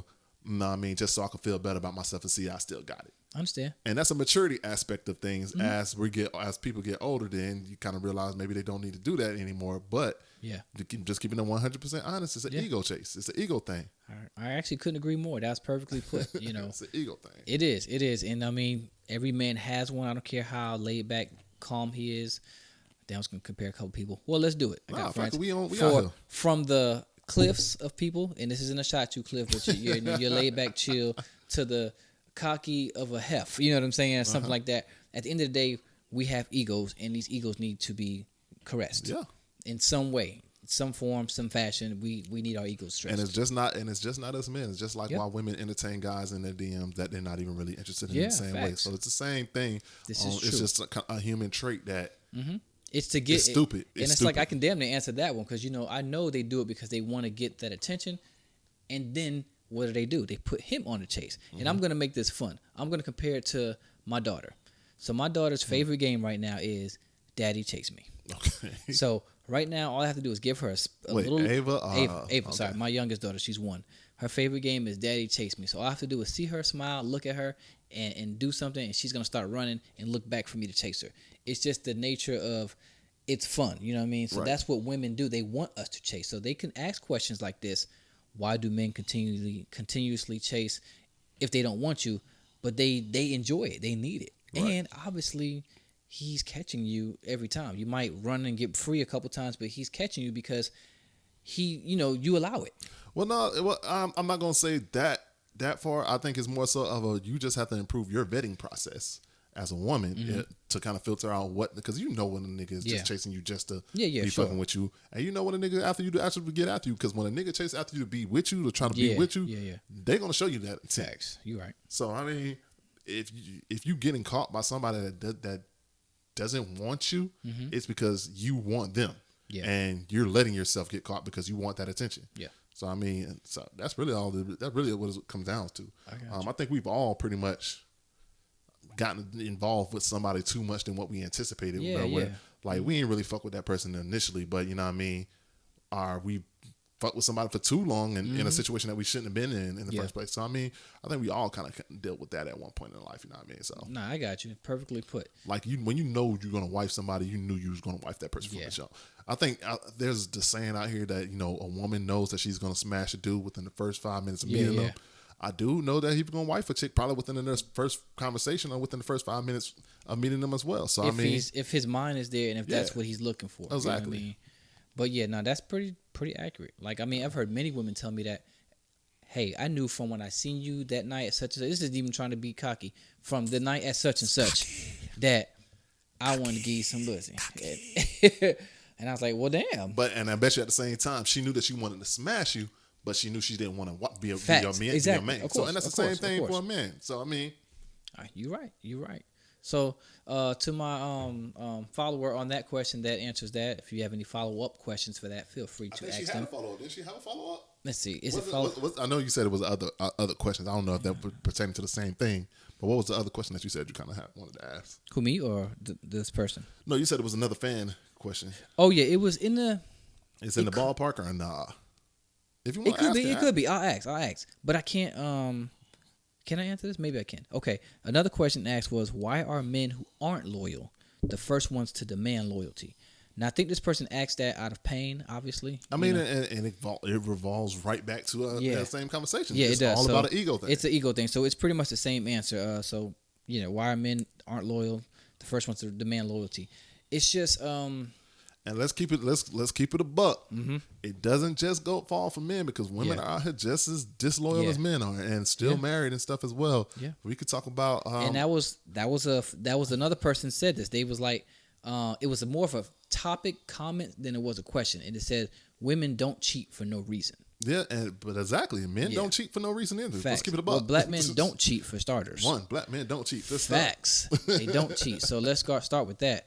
But women, if they cheat, black boys, they might do a little infidelity here and there. I suppose. Yeah. But I ain't been a boy in a long time. So and everybody has their reasons for what they're doing, whether it's because they're missing something from their significant other, or whether it's because they're insecure themselves to bring that up to their significant other, and they just feel like they just need to get something off their chest with the other. But let's talk about it from a man's and woman's perspective. I know a woman's not necessarily here for us to talk about them, so please do not take us as we're trying to justify what women do and all that stuff, because we don't know nothing about a woman's mind. But when a woman cheats, it's more so of an emotional thing, I think.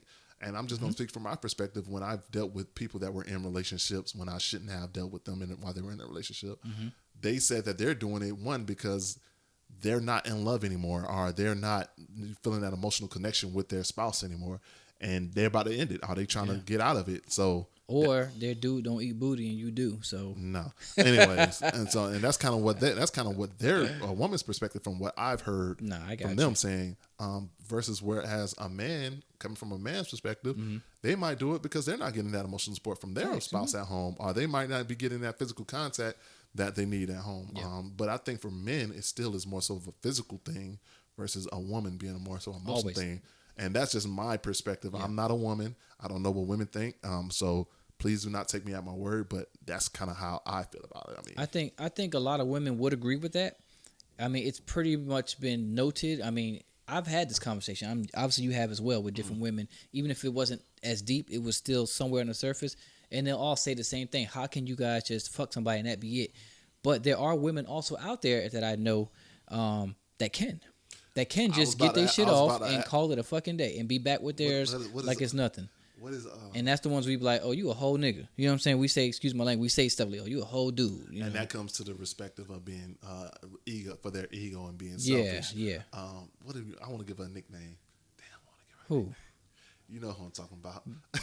You want to give her one, or you have one? I want to give her a nickname so we can talk about it more okay. In depth, well, you got to figure one. Okay. I'll figure it out. But no, I'm going to keep it a buck. With this subject right here, it's a good point because I had this exact conversation with my wife about 4 days ago. Mm-hmm. And I love the fact that, being married, because you can talk about things like this, and it's not always. And that's another question I'm going to ask you in a second, but go ahead. Yeah, it's not always a red flag of cheat. But what we came to talk about was, okay, what a man and woman should do, whether in friendship, relationship, marriage, is they need to set boundaries. Mm-hmm. And that was something she asked me about. I don't need to give the details of it, but I'll give the gist of it. Messaging a random person on Instagram. Mm-hmm. Random. Don't know you from Molly, Mary. Mm-hmm. Why? That was pretty much a question. You know what I'm saying? And it was like, I had to answer that question. Right. The answer to that is no reason. I'm not looking for no ass. I'm not, looking for no such and such. It was just for pure entertainment, a quick ego stroke. Mm-hmm. Just a quick ego stroke. Yes, I could be told I'm handsome at home from time to time. Yes, people out and about might give me a compliment. But sometimes we like to have our ego stroked, even mm-hmm. if it's just as simple as messaging. Or somebody could be a great listener, and you don't have that at home, maybe. You know what I mean? You don't have the outlet at home like you should. Therefore, someone else might be just that. So and I'll piggyback off that a little bit. In my last relationship, to be honest with you, that was probably a conversation that came up as well. Okay. Why did I message such and such, whatever? And my ex had access to my phone. She went through and saw a message mm-hmm. that I probably shouldn't have. And now that you mention it, I probably didn't necessarily bring it up at the time, but because I wasn't getting that that affection at home, or mm-hmm. Somebody to just listen to me at home, mm-hmm. that was most of an ego stroke. I didn't have any intentions of actually messing with that person or doing anything with that person. I was just messaging that person just because they responded and they sent me a message and I responded back. And the follow up question to that from wife was, what do you consider cheating? Mm-hmm. And I was like, that's an awesome question. That is an awesome question. Because everyone has a different perspective. What is the definition of cheating, or what do you consider cheating? Right. And I told her, the definition, of course, is, I guess something along the line of entertaining somebody else outside of your relationship, mm-hmm. whether it be marriage, friendship, whatever. You're entertaining them. Mm-hmm. Me, I'm like, no, I don't think that's cheating. Right. I think cheating would be if you say something like that, ... with the sole intent of making it physical. You know what I mean? Right. Like, you have to add that aspect in there, because I told her, okay, I know you're guilty of messaging somebody else that wasn't damn sure me. Right. But I never, gave you hell about it. One, because I've, done a lot in my past for me not to be like, okay, well, why are you doing this? But two, there's boundaries, there's limits. You hadn't crossed any. Mm-hmm. Am I comfortable with it? Nah. I'm not happy. Hey, message all the people you want to, but can I live with her doing that? Sure. Mm-hmm. But when the tables turn, why? Right. Why do you do it? And I'm like, well, I'm glad we're asking this, because now we need to set boundaries. And again, that goes back to the point, you have to set these boundaries. Now, sometimes people say, well, that's too many kind of questions. You don't ask those kind of questions when you're dating, when you're this. If you see somebody as potential and you think they could be more than just dating, you do ask these kind of questions. That's a fact. You ask all of those crazy, dumb, long, in-depth questions. Like, back in college, I remember when women used to ask me a ton of questions. Do you think you have kids? How early you want to try to be married? What is your ideal such and such? I'm like, what the fuck is this? You know what I'm saying? Interview? But obviously, and they seen potential in me, but it wasn't reciprocated. I seen get these questions out the way so I can get them draws. You know what I'm saying?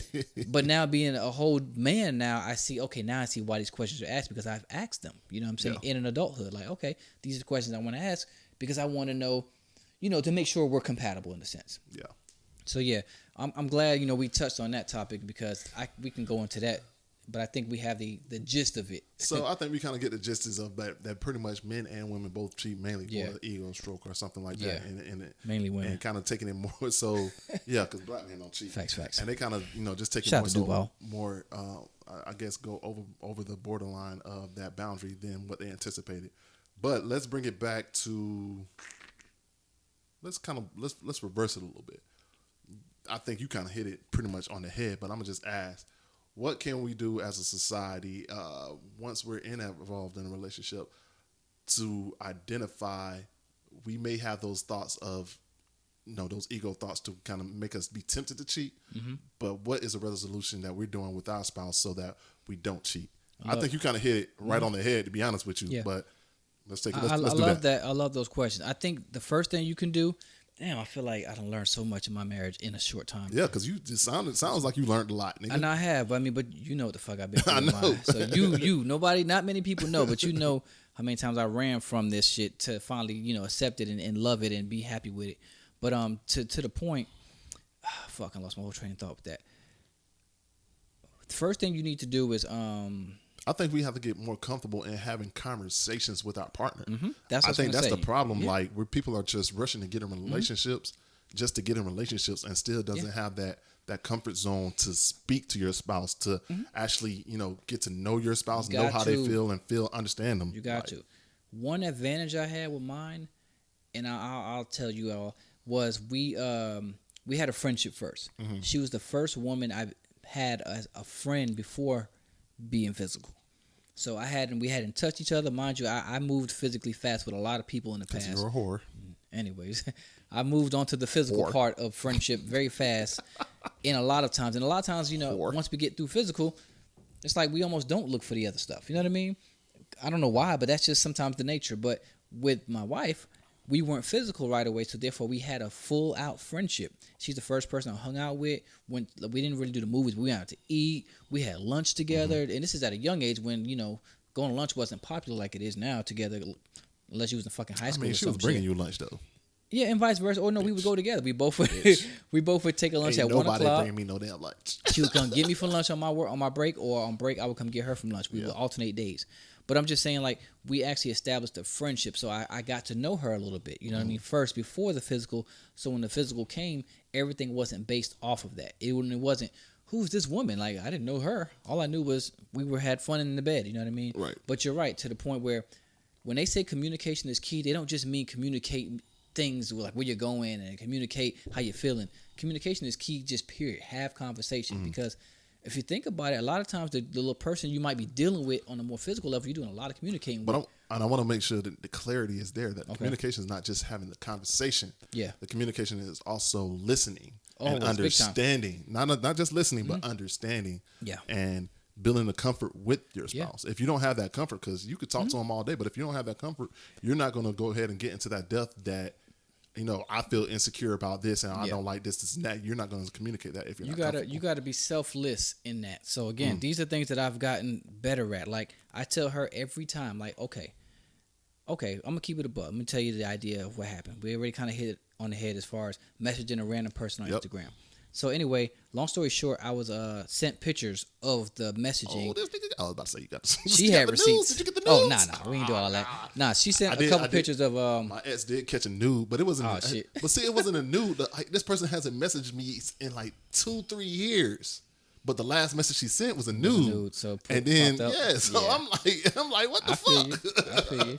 And I'm like, and the message that she sent was just like, hey, and I'm like, what the fuck, man? I ain't talked to this girl in like 2-3 years, but whatever. No, that doesn't matter. It doesn't matter. To them, it was yesterday. It was yesterday. It was right. It was. Shit, that happened to me too. I mean, Dante's always the middle of my problem, so I'm gonna throw him in there again.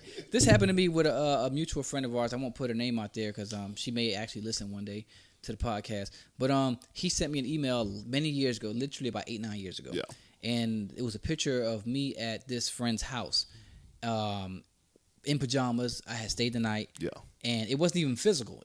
And mind you, it was well before. Actually, it was more than 8-10 years ago. He sent me the picture 8-10 years ago about a friend in college. It was before I even knew who the fuck Monique was, my wife. So anyway, she seen that in the email, like, who is this? Da da da da da. And I'm like, this is one in college before I even knew you. You know what I mean? And two, this isn't even someone I was sexually active, but he was just showing me like, dang, you should have had her this night. A friend of ours, that we both think is pretty hot. Dante threw you under the bus. Damn, Dante, shit. Oh, this thing ain't shit. All right, let's go ahead and get to the screenshot that you had. To the screenshot. So the screenshot was the other conversation that you had with the old girl. Yes, was the conversation, and it was more or less. She asked me, of course. Trying to think why the fuck I was gonna tell the story of the screenshot. I guess it doesn't matter. Screenshot. She sent a picture of me. What is this? I know I'm not tripping. Why are you even conversing with somebody randomly? Blah blah blah blah blah. This is what it was. Probably so I need to go back and delete my text message. Fuck that. That shit. Let me get my shit off so I can remember because I'm losing my whole train of thought. But then this is why I knew I had grew up, because everyone knows in male code Article 3 Section B25 it says deny, deny, deny. But no, I said, you know what? I'm grown. I no longer do that. I don't lie no more about my shit. I told her, I said, you know what? I'm just gonna tell you some shit, and I hope. I mean, it might hurt your feelings, but I don't want to lie or make excuses anymore. So I'll just explain. So when you ask me for a response, I'll either have a reason or an excuse, and I don't want to give you an excuse anymore. So let me just answer it. So she was asking why. Didn't have a real reason. Don't know. I said, if you looked at that closely, the conversation lasts every bit of 4 minutes. And the truth of that was, there was no intent to do anything. There was no sexual talk. It was basic questions. She was putting a sexual video up. I think she was fishing. I know she was fishing. And I was trying to test it. Okay, let's see if this is what this girl is doing. Anyway, she put a picture up on her timeline, messing with her breasts, whatever. Nothing like too much, but then I messaged her like, why are you teasing like that or something like that. Anyway, she responds, well, you never been teased? I said, well, of course. I'm just, saying, I'm just asking. And I skipped right after that. Where you from? She was like, Texas or something like that. Oh, okay. You? I said, Florida. She was like, how is the weather? I'm like, I don't know. I don't live there. I just said I was from there. You know what I'm saying? Being stupid. Literally, like 2 seconds later, hey, want to see my pussy for $10? Cash at me. Oh, I say, oh, you hit me with a pop-up. She hit you with the OnlyFans? She hit me with the OnlyFans. So I was like, gotcha, bitch. So I knew what it was, but I was just seeing how long it would take to get there, and I stayed away from sex questions on purpose. Mm-hmm. Anyway, screenshotted that, put it in one of the fellas' chats just to flame her ass, and then I wasn't in that chat, by the way. No, you weren't actually. Nah. Go ahead. Yeah, put it in in the fellas' chat to just say, hey, y'all, here go one right here trying to get me. So they was like, you gonna send it? I'm like, man, I'm not paying for the fucking nudes. Anyway, 2 seconds later, I guess because I didn't respond fast enough, I got blocked. So I sent a screenshot of that showing, yeah, she blocked me. I guess she was just fishing for, someone to, buy some pictures or videos. Didn't happen. Anyway, the wife seen the conversation there, and she got all upset about it. I'm like, well, okay. Technically, I'm wrong for communicating with a random chick, yes. Yeah. But I said, if you could just believe that I'm not lying when I say I was just trying to see if this motherfucker was really on that, so I can throw her in the chat and say, okay, yeah, this shit real. Because we had just talked about this in the chat. Yeah, we had just talked about that in one of our chats and saying how girls be doing that shit. Yeah. But anyway, I'm like, I'm going to admit first that I fucked up. My bad for that. That is me saying my bad for doing that. It still was, it was disrespectful to you, da-da-da-da-da. But I love that it happened because it sparked a conversation of boundaries. For something we've never established in all the years of being together. What are our boundaries? What do we consider stepping outside of them in our relationships? What can we tolerate and not tolerate? That way I know, okay, obviously I knew that wouldn't be cool for her, to do. But sometimes we just need to set an actual boundary. Don't just assume, right? Mm-hmm. Don't just assume. Because when I realized, okay, there was messaging going on the other end, okay, obviously we don't got these boundaries set, so we can message motherfuckers, right? You know what I'm saying? Yeah, so but I will say that's dope that y'all had that conversation because that's what's needed. Yeah. I think that's the problem with a lot of our society that they're not comfortable enough with their spouse to have that conversation. Yeah. They need to have that conversation. Mm-hmm. I know a lot of people are advocates of going to therapy for that, which I'm an advocate for it too. But to be honest with you, so much therapy could be alleviated if you just have that conversation, get that and get comfortable with your spouse so y'all can just talk. Man. Yep. And from there, we've said so. I mean, that was important. I'm glad it happened. I even told her, I said, not to sound like mean, but I'm glad that happened so we can get to this point of conversation. Because I told her, something we need to do better is communicate, and you need to communicate on a level that, that's, I hate to say this, but a grown level. Because my wife's a texter. Text. No. Me too. Stop calling me Quan. Oh, for real? No, I'm just saying. Oh, okay. I'm 3-4 days at home we have plenty of time to talk. Do not wait till I'm at work. Do not wait till I'm going to load my fucking messages up with some bullshit when we can talk. Yeah. And my thing is, I want to talk because I need to see your expression. I need you to see your mine. face. You know, it needs to be a real thing. Yeah. And every time we talk, we both feel better. Yeah. But it's selfish of you to only want to text because you just want to get your shit off and then walk the fuck away. That's you slamming the door saying, Nah, that's a fact, though. That's a fact, man. So I want to send applause to both of you, man, because that takes a lot of grown energy that we need in this world right now, man. Yeah. So hold on 1 second. I want to go ahead and check something. Copy that. All right, cool. We cool to go, man. But let's go ahead and jump into sports real quick, man. We got a lot to talk about with sports, man. I mean, you know, the NFL is going on right now. We don't really care too much about it right now because I still don't understand why they're playing football with COVID and stuff going on. But the NFL playoffs are kind of going on and kind of folding and taking place right now. We do got the NCAA playoffs that's about to fold. That's taking place right now. A lot of conferences getting ready to play their conference championships. But I do want to give a shout out to the Pittsburgh Steelers, who are the only undefeated team in the NFL right now. Also with the New Orleans Saints at 9-2, I believe, that just kind of locked up the NFC South to win a playoff berth this earlier today. Tampa Bay Bucks, they're kind of in that wild card spot, but they've been playing pretty bad over the past couple of weeks. The Atlanta Falcons, of course, the Falcons going Falcons. Falcons going Falcons. They just lost to the Aints, right? Yeah, the Giants and Eagles and all them, they trash, but for some reason their division is like all at 4-2 right now. So the Eagles, the Giants, the Eagles, and the Cowboys could all get in the playoffs at like 4-10, something like that. But whatever. Let's go ahead and get into the NBA, man, because I know that's your realm. If I get into football, you're gonna cut off on me, and I'm gonna lose you for the next 15, 20 minutes. But let's go ahead and talk about the NBA real quick, man, because a lot of big things happen right now. You know, the off season, which really wasn't no off season, the shortest off season in sports history, was 72 days. And I believe that the NBA is going to be starting back on the 22nd, which is like less than a week preseason before they actually get into the regular season, which is going to start on Christmas Day. So, man, what you want to get into with NBA right now, like man? you said, there is a lot going on in the NBA. I guess we'll just go with some of the big deals that happened. Everyone knows right now they had to rush a lot of these trades to get ready because the season's about to start right now. Right after the draft. Let's go ahead and make a fucking shout out to the draft class of Anthony Edwards, I believe it was the number one draft pick from the University of Georgia. Okay. He went to, I'm not even sure, the Timberwolves, I believe. Okay. But the biggest highlight of the draft was, what's the name? Marcello, shit. LaMelo Ball. Yeah. LaMelo Ball, who got drafted by Charlotte Hornets. And then also the Charlotte Hornets signed Gordon Hayward, took him from Boston to sign with the Charlotte Hornets, man. Yeah, but you know, and then also Jello got signed to who? The Pistons. Got signed to the Pistons picked him up on a contract. 1 year non-guaranteed contract, right? Yeah, I believe so, yeah. Yep, so, man, shout out to the Ball brothers, man. They can have all three brothers in the NBA. I think that's the first time that's ever happened. Yeah. And shout out to crazy-ass LeVar. Yeah, because obviously everyone talked about him and whatnot, but hey, one thing he did say that I thought was dope, he was like, you know, I could have easily spent millions of dollars on my own business, on real estate, what I was doing, but I spent those same millions in marketing my kids, and look what's happening. Yeah, man. So let's talk about some of the trades. Not necessarily, I guess it was trades and free agency moves that went down. The biggest trade that kind of went down over the last couple days was Russell Westbrook going to the Wizards in D.C.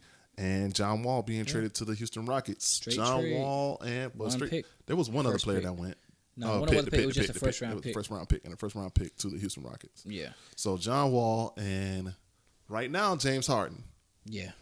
They also got DeMarcus Cousins. They got Boogie. And I think they're in pursuit of Kevin Love, trying to get Kevin Love. Oh shit, they ain't doing shit still. But how do you think about that's going to match up? James Harden and I think John they're Wall. going to do worse than Westbrook and Harden. And I'm a fan of John Wall, but I don't know if John Wall has the. He's not Harden's friend like Westbrook was. So Westbrook, as much as he's a dog and I gotta have a ball, he was able to drop his ego, his pride to coexist with Harden. I can't see that happening with Wall, and I don't see him being off the ball kind of guy. You know Are they not mean? the same type? Like they're the same type of player for the most Yeah, part. that's what I'm saying. And I don't think it'll work because there's no chemistry there. At least Westbrook and Harden had some type of chemistry. They can play together because they are actual friends, and they worked it out to where they can exist separately. Yeah. You know what I'm saying? I guess that's what they're gonna have to do. Yeah. But Wall don't know that offense. Well, I guess Westbrook didn't either. But it'll be the same move. It's gonna be a whole new offense. Didn't the coach get fired too? For Rockets? No, hell no. I think their coach quit. I think the coach quit for the Rockets. No, I don't think so. Either way it goes, but we'll go to DC then. So how do you feel about Bradley Beal and Russell Westbrook? I think they could. I honestly think that's probably more of a win. Yeah, for Wizards, right? For the Wizards, yeah, because I think they can coexist. I just don't. I just think once Bradley Beal is gonna get frustrated because Westbrook gonna think that's his team. Yeah, exactly. And Bradley Beal has already established himself as not just he's still just an all-star, but he's on the cusp of trying to be a star. I mean, because that's still his team. I mean, Facts, yeah. He has a more consistent streak of being healthy versus with John Wall, which they kind of was like co-team on players, whatever. But John Wall can't stay healthy. Yeah. But I mean, I don't know. I think Westbrook's a better all scorer than Wall was. So if they're able to give him, I don't know about that, bro. Wall can hoop. I mean, we ain't saying he can't. I just mean like overall. But he's also coming off of injuries too. So yeah, nigga ain't played since 2018 or 2019, but 2018. Yeah, 2018. Shit, yeah. So I guess maybe because I haven't seen him in a while, out of sight, out of mind. That must be what's going on. But I still think Wizards came up better than the Rockets. I think it's gonna be a wash. You know who I think the winner is gonna be? The Houston Strip Club. That's if James Harden still stay there, man. Because I don't know. I think James Harden might try to get a trade, bro. He might pull like what Anthony Davis did for the Pelicans. Yeah, with the Pelicans and what's the name did for the Grizzlies. Just sit out and until somebody trade for him. Yeah, because he demanded it. You know what I mean. And now that's been established, the vibes already off inside the office. I would think. Yeah, but you still got to fucking work. Yeah, you still got to come to work. So one of the top headlines also this week was your boy Giannis Antetokounmpo. I don't know how you say his name. That's probably right. I was gonna try. I just leave it at Giannis. He gave praises. That was not that poor, but he did give praises. So everyone knows Giannis is running on 2 back-to-back MVPs last year and this year. So he said, I mean, it don't matter who MVP, LeBron is the best. Still the best. It's still the best. So, gave praise of saying Bron is, still the best player. Yes, he got his MVPs, but he knows who the best player in the league is, and that is LeBron James. And I'm not going against that either. Nigga, the GOAT. This nigga. All right, Shannon. All right, Shannon. The GOAT. You heard what he said, right? You heard what he said, right? With the GOAT.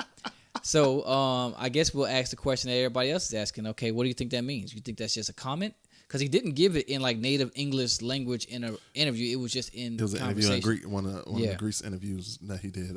But the rumor is, let's just talk about it. The rumor is that they're trying to set up for Giannis to join the Lakers in next year once he become an official free agent. Yeah. That's what I'm hearing. So, of course, everyone's thinking that was just one thing he's saying to show that, hey, I'm open, Bron, for it. If you are trying to make this happen, I can see that for the one reason, which is Giannis has already showed us and told us that, okay, it's let's back it up first. All right. That was the rumor. Mm-hmm. Also, the rumor was that he wanted Anthony Davis and LeBron to go to Milwaukee. Well, I don't think he wanted them to. I think he was just saying if they came, that would be dope. Like he put it out there that whoever the major free agent, Kevin Durant, all that, Bron, AD, I would like for them to come here. I would like for them to come here. That was what was out there. Also, I don't know if it was part of the same. Let's start off saying ain't nobody going to fucking Milwaukee. The Bucks ain't been popping since Jabbar was a fucking Buck. And that's when he was Lou Alcindor. I don't know. Ray Allen had a run too. I know that, but they wasn't popping. Ray Allen was just one of the best Bucks in history. Ain't nobody going to Milwaukee. Ain't nobody going to fucking Milwaukee. So I know I don't think. Let me say I know. I don't think he said that out of hey, I hope they would come because it couldn't happen. Everybody knows what LeBron doing. Well, it can't happen now. Of course it can. But I'm just saying it wouldn't happen. I don't think they would do that. I think his main point there was, hey, I don't care nothing about this being the best player in the league. I don't have the Melo syndrome, the Carmelo, not Melo, but the Carmelo syndrome where I have to be the best. I have to be the star. I just ready to win now. Yeah. At this point, he's gotten his MVPs. He's got his Defensive Player of the Year. He's been given his respect as one of the best in the league. He knows he's one of the best in the league. He just wants rings now, and that's what happens when you mature. And that's what the fuck happened with AD. Hey man, y'all know I'm doing my thing over here, but they couldn't make it out the fucking first round of playoffs. Got his ass to LA and instantly got a fucking ring. So and it's already proven that. Damn, I hate when that. you come with the GOAT, everybody say the GOAT gonna get you them rings. When you go to Bron, you don't just get a ring, you get a check, nigga. The GOAT, a check. That anybody, man, Tristan AD, Thompson, all them niggas. And that's what I was getting at with that contract that AD got from going. Now you went from making like 20 mil to about to be making $46 million a year over 4-year period. The He got GOAT, nigga, the GOAT gonna get you the check. $190 million contract over 4 years. I think that's how it goes. Yeah, man. So the rumor is now, that he may be joining AD and King James in LA next year in free agency. That's kind of the rumor mill right now. Yeah. We'll see how the NBA starts off. I think the opening night on Christmas Day, the Lakers are going to be playing the Nuggets. No, they're going to be playing the Mavs. Yes, that's so. right. But I'm not hype about that, but okay. I mean, it's the NBA. We're gonna be happy because it's the NBA back, and we're just gonna be watching sports all day at the house anyway. So that's really all. They could have got a better match. They could have went ahead and threw them against the Clippers again. They throwing the Clippers for opening night. That's right, the 22nd. Yeah, so so Christmas is the Lakers, but 22nd is the Clippers. And I don't know what the fuck it is. I don't know. Whatever. I know that the first day is the 22nd, but I don't know who's playing. So let's go ahead and get into the other free agency signings. Clippers, they didn't really make too many moves, but they did sign Serge Ibaka. Yep. And they re-signed Markieff Morris. Yeah. No, not Markieff. No. Marcus Morris. Marcus Morris. They re-signed Marcus Morris. And they lost. Who they did? Oh, they lost. Who they lost? They lost. What's my dog name again? They lost Harold to the Los Angeles Lakers. Yes. And the Los Angeles Lakers. They lost Rajon Rondo. They lost Dwight Howard. JaVale also McGee. lost JaVale McGee. They traded JaVale McGee. Yeah. Danny Green. And then they also gained. Yeah. They also gained Harold from the Clippers. Teague. They also gained not Teague. I meant Schroeder. I'm sorry. Dennis Schroeder from Indiana. That's Sixth Man of the Year and Sixth Man of the Year runner-up. And they also gained Wesley from the Milwaukee Bucks. Matthews from Milwaukee Bucks. Re-signed Markieff Morris. Re-signed Quinn Cook. KCP. And re-signed KCP. They, and Anthony Davis. Did we sign Caruso? Yeah, we got Caruso back. Baby, Caruso wasn't going nowhere. Right? Yeah. Caruso. Now, out of all of those moves for the LA, which one, let's just say one or two, you wish didn't happen? Losses. Let's go with losses. I wish they didn't resign Jared Dudley. You wish they didn't? I wish they didn't resign Jared Dudley, but I know why they did it. It's for locker room morale. Oh, okay. That's for locker room morale. I want another big, and there is rumor out there that they're saying that Paul. Oh, we also got Marc Gasol from Toronto. Yeah. I forgot about that. We also got Marc Gasol from Toronto, which was big, but I do want us another big, and I want another solid point guard. Okay. Of course, I know LeBron is point guard with Schroeder saying that he wants to be the starter, which is not going to happen. But he's going to be coming off. Was thinking about? I mean, I know we re-signed Quinn Cook, so maybe that's going to be our third back on point guard. But I kind of want somebody with more. You understand more season that can really hold it. Yeah, but I mean, I think the Lakers are geared up, man. Not necessarily. I'm not gonna say repeat yet because I got to see how the chemistry is and all that stuff because they're still coming back with a brand new team for the most part. Yeah, and this is the traveling. This isn't the bubble they had to force it to happen and actually dive in. This is back to traveling and distractions and everything that keeps chemistry from happening. Yeah, so I got to see how that and which I don't think is gonna be a problem with Harold because he's part of Clutch Sports, which is up under LeBron, so he has a good relationship with LeBron. But I just got to see how the team gels before I get a repeat. But I do have a good, strong feeling that we're going to be back in the conference finals. Any surprisers you think, as far as any teams that you think are going to come in and do? I guess the Hawks. Hawks think they'll be all right? The Hawks going to be all right, bro. Okay. The Hawks going to be all right. The Hawks made a lot of good moves this offseason. Of course, they got Rajon Rondo. They got a couple other people. They got Bogut something from the Kings. I think the Hawks is going to make a good move. I think the Hawks is going to make a good run. I think they may make a deep playoff run this year. Gotcha.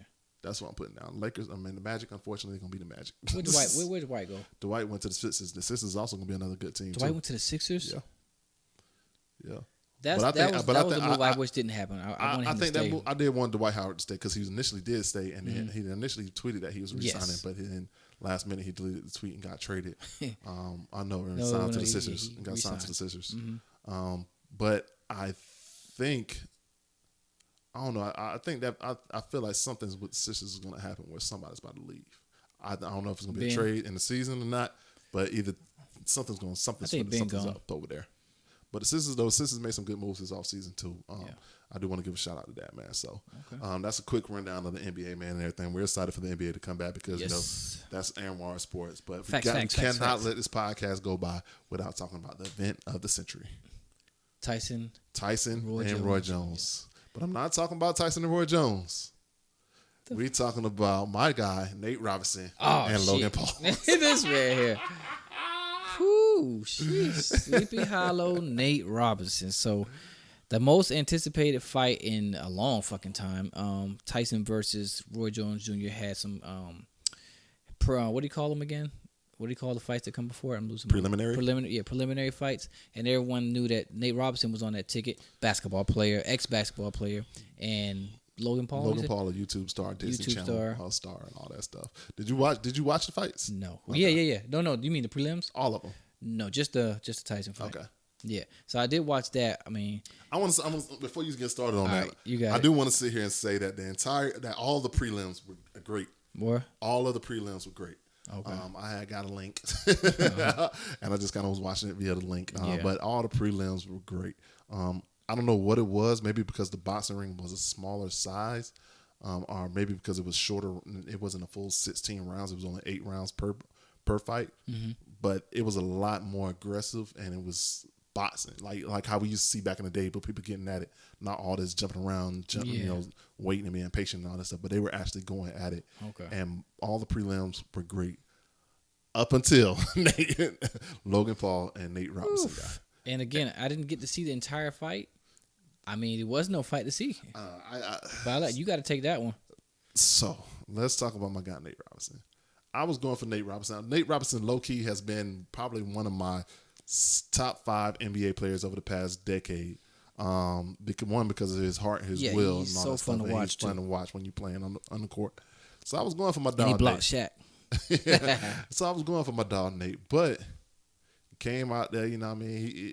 And as soon as he took off his shirt, Nate looked fat, and That's what I heard. I've never seen Nate look If like you that. know, I mean, just to take you back, just a couple years ago, Nate was trying out to get back into the league, and he was in tip-top shape. I mean, right after he his injury, I looked believe. like, I mean, he was in awesome shape, like a track star. You know how track stars be super cut, super ripped? Like, he looked awesome. I seen some of his basketball footage. I'm like, damn, that's Nate, and he was playing 3-on-3. Yeah. The Ice Cube League, the 3-on-3 basketball. He was in awesome shape. So to see that caught me off guard. Like, whoa, what It the caught fuck me off happened? guard too, because I've never seen Nate out of shape, because he was always in shape even when he wasn't playing. Exactly, yeah. And it just caught me off guard. So I mean, Logan Paul came out, whatever. I ain't really paid attention to Logan Paul. I don't really know too much about Logan Paul neither. outside of him being a Vine star and going up off of Vine. And this is low key the reason why I hate the world, because anybody could just get famous off of Vine and shit and whatever. But get your bread, nigga. Facts. So the fight start. And there's a size difference. I think Logan Paul is like 6 feet something. Nate Robinson maybe 5'8", 5'7". Yeah. And size difference and the reach difference. That's kind of the biggest thing that I kind of noticed off rip. So I'm like, okay, Nate can't necessarily be out here and let him use his reach as an advantage, which I get. Nate kind of bum rush him like it's a street fight. Yeah. And I kind of understand probably why he was doing that, because of get the reach. inside of his to reach get inside fast. of his reach fast. But But you can't run inside somebody with your With head your head, down, with your- your hands down, and he was just, on it was offense just mode and no defense mode. He was pretty strictly much. on, I'm going to KO this dude, get up in on some his street face fighting shit. and knock him out. But I guess, hey, I don't know. He just looked like a Kevin Hart It was just meme or just something. terrible, man. Like, my guy went in, no defense, straight offense. And Logan Paul, I mean, I'm not gonna say he's a boxing professional, but he takes it more seriously when Nate Robinson was taking it. And he just basically kind of just did his own thing. I think they were said that he only connected with 8 punches. 3 of them bitches was knockouts, was knockdowns. So I mean, shit. Yeah, obviously, he must man, be efficient then. Yeah, he was efficient enough. So I mean, shit. He swung, he hit, and then down goes Frazier for the meme for the meme of the month. Man, my favorite one was the tweet from supposedly Nate Robinson saying, "Who won the fight? No, who won the fight? I couldn't even watch." It was terrible, you was man. out of there. Nate That's was why. done, man. Nate, bro, man. Oh, I man. feel sorry for my nigga Nate. And then afterwards, the interview had me rolling, because he was like, Logan Paul was like, yeah, you know, I want to take on my brother, which is his brother Jake Paul, who's also Jake Paul is a more professional fighter. He actually had a couple fights under his belt. So shout out to Jake Paul, and I'm about to get into that in a second. But that you don't even know, exclusive news that just came through the wire. Okay. But Logan Paul, you know, said he started calling out Conor McGregor and all these other people. And I'm like, nigga, get the fuck out of here. you're reaching. But this motherfucker said, all right, and then after that, right now, we about to go ahead and drop my mixtape. So it's about to go ahead and drop right now. So if you're online, make sure you go listen to my mixtape. So he got music now. He dropped a mixtape on the after knocking this nigga out. Damn. Next day afterwards, the baby, the rapper, the baby was hanging with this nigga and talking about some damn Nate still knocked out on the floor and still sleeping, and all his homeboys knocked down, laid out on the floor. This nigga woke up, put on Nate Robinson jersey and all that shit. Bruh, Nate, you gonna have to shoot this nigga. You gonna have to shoot this nigga, dog. That he take the cake. Yeah, shit, man. He must have got some tips from damn Gucci on how to troll. I'm like, bro, and that took a L to the black community, man. That all did. the black It people did. was out here hurting, like, nah, fuck that, man. We can't go out here like that. I didn't even watch nothing because I was so upset about like, damn, not like that. And not. Go ahead. So exclusive, late breaking news, fresh off the press. We have somebody that's coming out here to try to redeem us. Redeem what? The black community. Oh shit, who? Logan Paul's brother, who is actually, like I said, a little bit more experienced fighter, has challenged Floyd Mayweather. That's what they were talking about. Okay. And Floyd Mayweather has accepted. Oh no, Floyd. I seen that. Floyd Mayweather has accepted, and I believe it's going down in February 2021. For the Knicks. Talk about he getting revenge for the Knicks. Yeah. February 20th, 2021, Floyd Mayweather has announced that he will accept the fight against Logan Paul on February 2021. Oh shit. Bro, we can't lose. I know, man. You know why I'm saying oh shit? Because I think Floyd, hey, just be undefeated, take the win. Don't put yourself in those situations. You're dumb rich. You don't need any more relevancy. Your name is fucking household. Don't do this shit because if you take this L, a lot of those 50 wins might not mean shit. Bruh, if this nigga take a L, then them 50 wins is out the fucking window. Like that's the worst part about gambling when you're so high up because all that winning you just did goes out the window from that one loss. The way the world works, you take an L or you get knocked down or anything. You don't even have to lose. You get knocked down and win by decision. You still lost, right? You know what I'm saying? In the world's eyes. Oh my God. That's why I'm like, don't do it, bro. But part of me wants to say, teach this boy a lesson too. We need you know somebody what I'm to get a redemption. Get for it back. Us, bro. We need somebody. We need some type Let of Nate come out, be a hype man. Steven whatever you got to do. Steven Jackson started tweeting like, "Fuck that! Nah, NBA players can't go out here like Yeah, that. yeah. I gotta do it. I gotta do it." Damn, boy. Well, there you have it. You heard it here first. You probably did hear it here first. Shit, because it just popped off, like just happened. Oh my God, that's that. I hope nothing goes wrong. I know, man, because I was scared about that when he was over in Japan fighting the little Asian cat. I will sit here and say this, dog. When Nate fell and when Nate hit that canvas, dog, I thought that nigga died. That's what I heard. I still, you know died, what? Bro. I have still yet to watch it in real time speed. Oh my God, I thought that nigga died, and I was like, no, Nate, no. Damn, but damn. The winner of the night, hands down though, Snoop Dogg. The commentating. Oh my God, his impeccable. commentating was fucking amazing, hilarious. Bro. It was amazing. It was hilarious. Night, oh man, I wish I could have some quotables, but oh my goodness, I had so much fun just listening to Snoop. Snoop was so fucking hilarious, shit, bro. Man. Get out of there, Roy. Home. Oh Lord, yeah, you holding them. Get out of there, shit. Oh man, I loved it. All right, so now we got to get to the main event, man. The main event, Roy Jones Jr. versus Mike Tyson. Yeah. 52, 54, something like that. 54, 51. 51, so let's go ahead. You watched that one, so let's go ahead. I'm going to let you go ahead and take it. Yeah, so that fight I watched from beginning to end. I'm a fan of both. If you're from Florida, any Pensacola's on Roy Jones Jr., pound for pound, Mr. Y'all Must Have Forgot.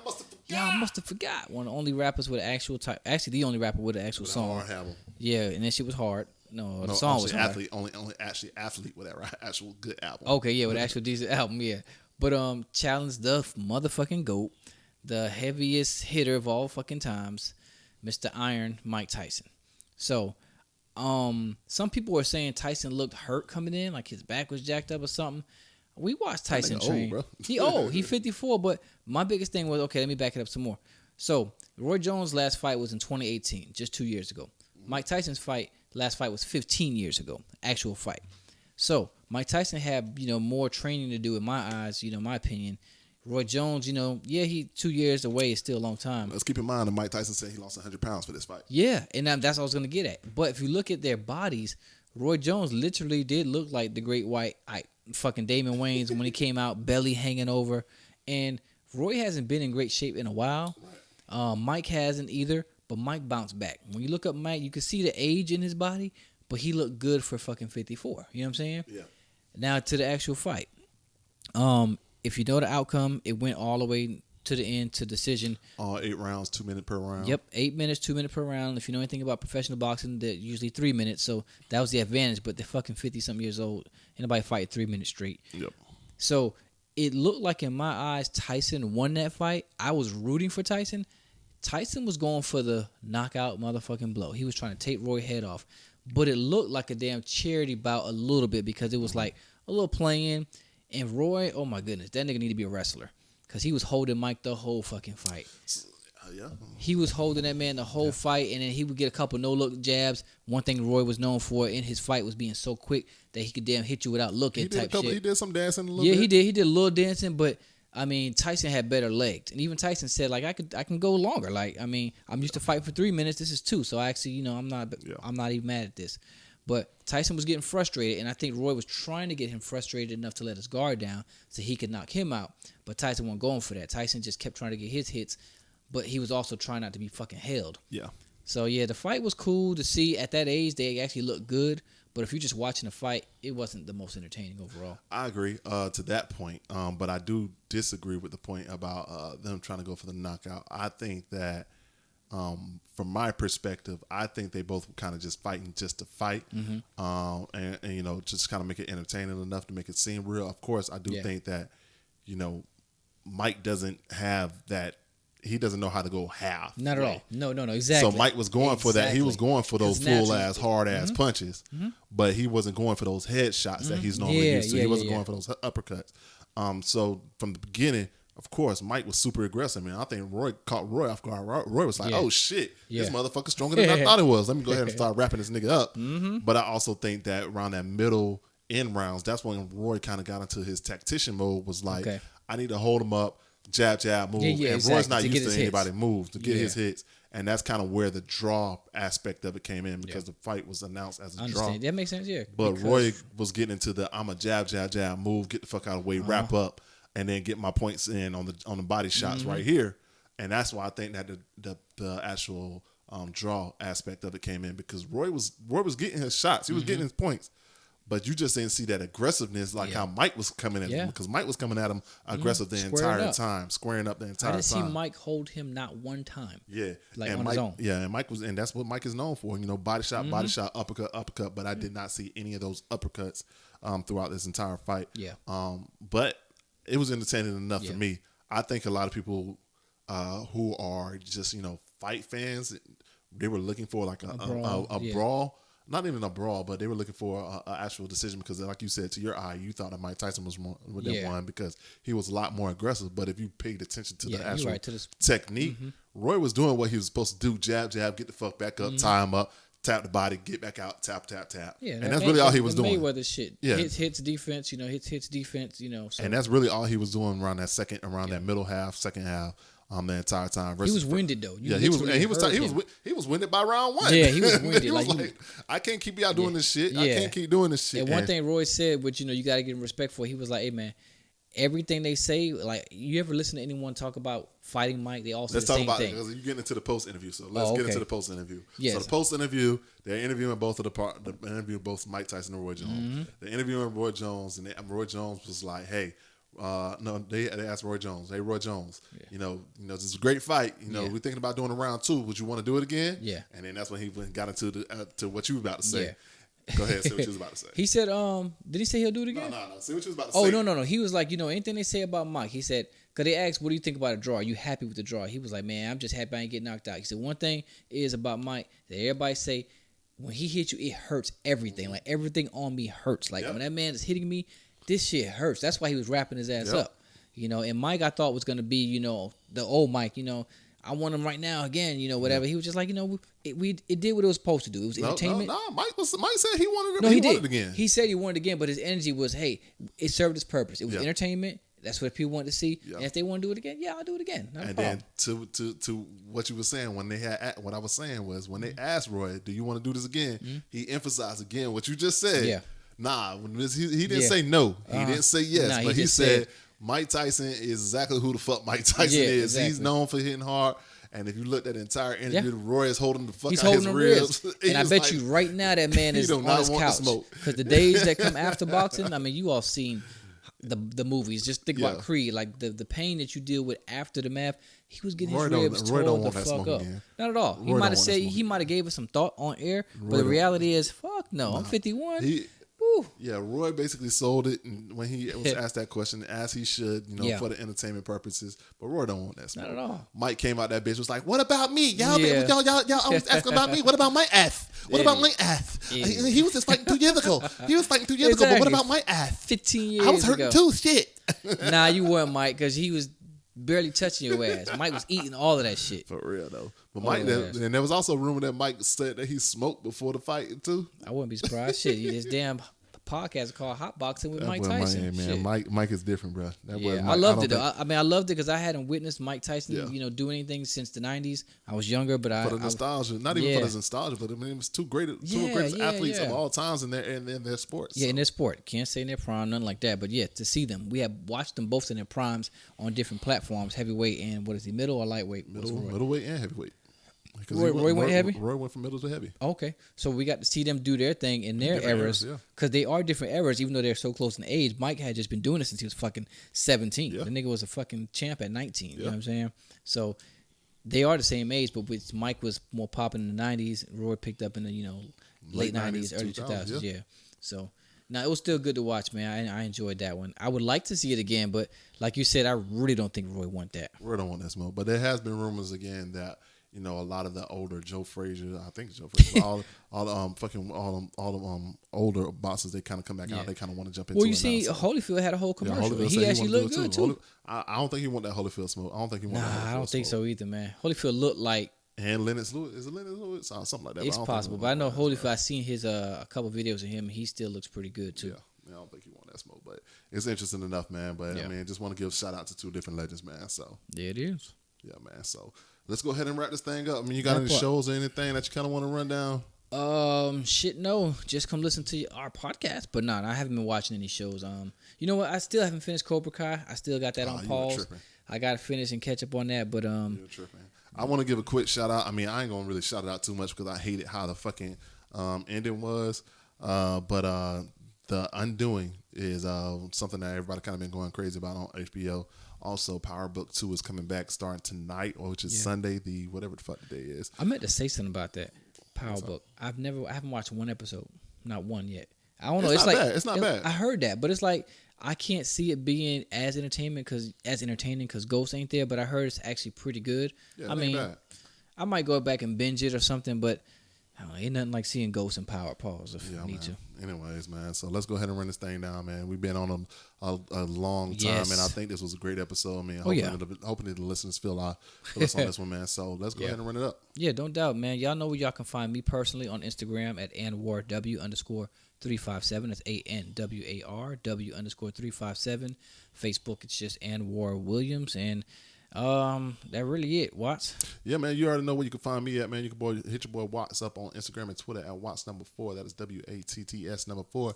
And you can hit up the Locker Room Banter podcast crew on both Instagram and Twitter at LRBanter407. That is LRBANTER407.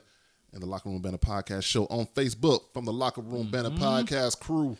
We out. Listen twice. No, I mean, that part.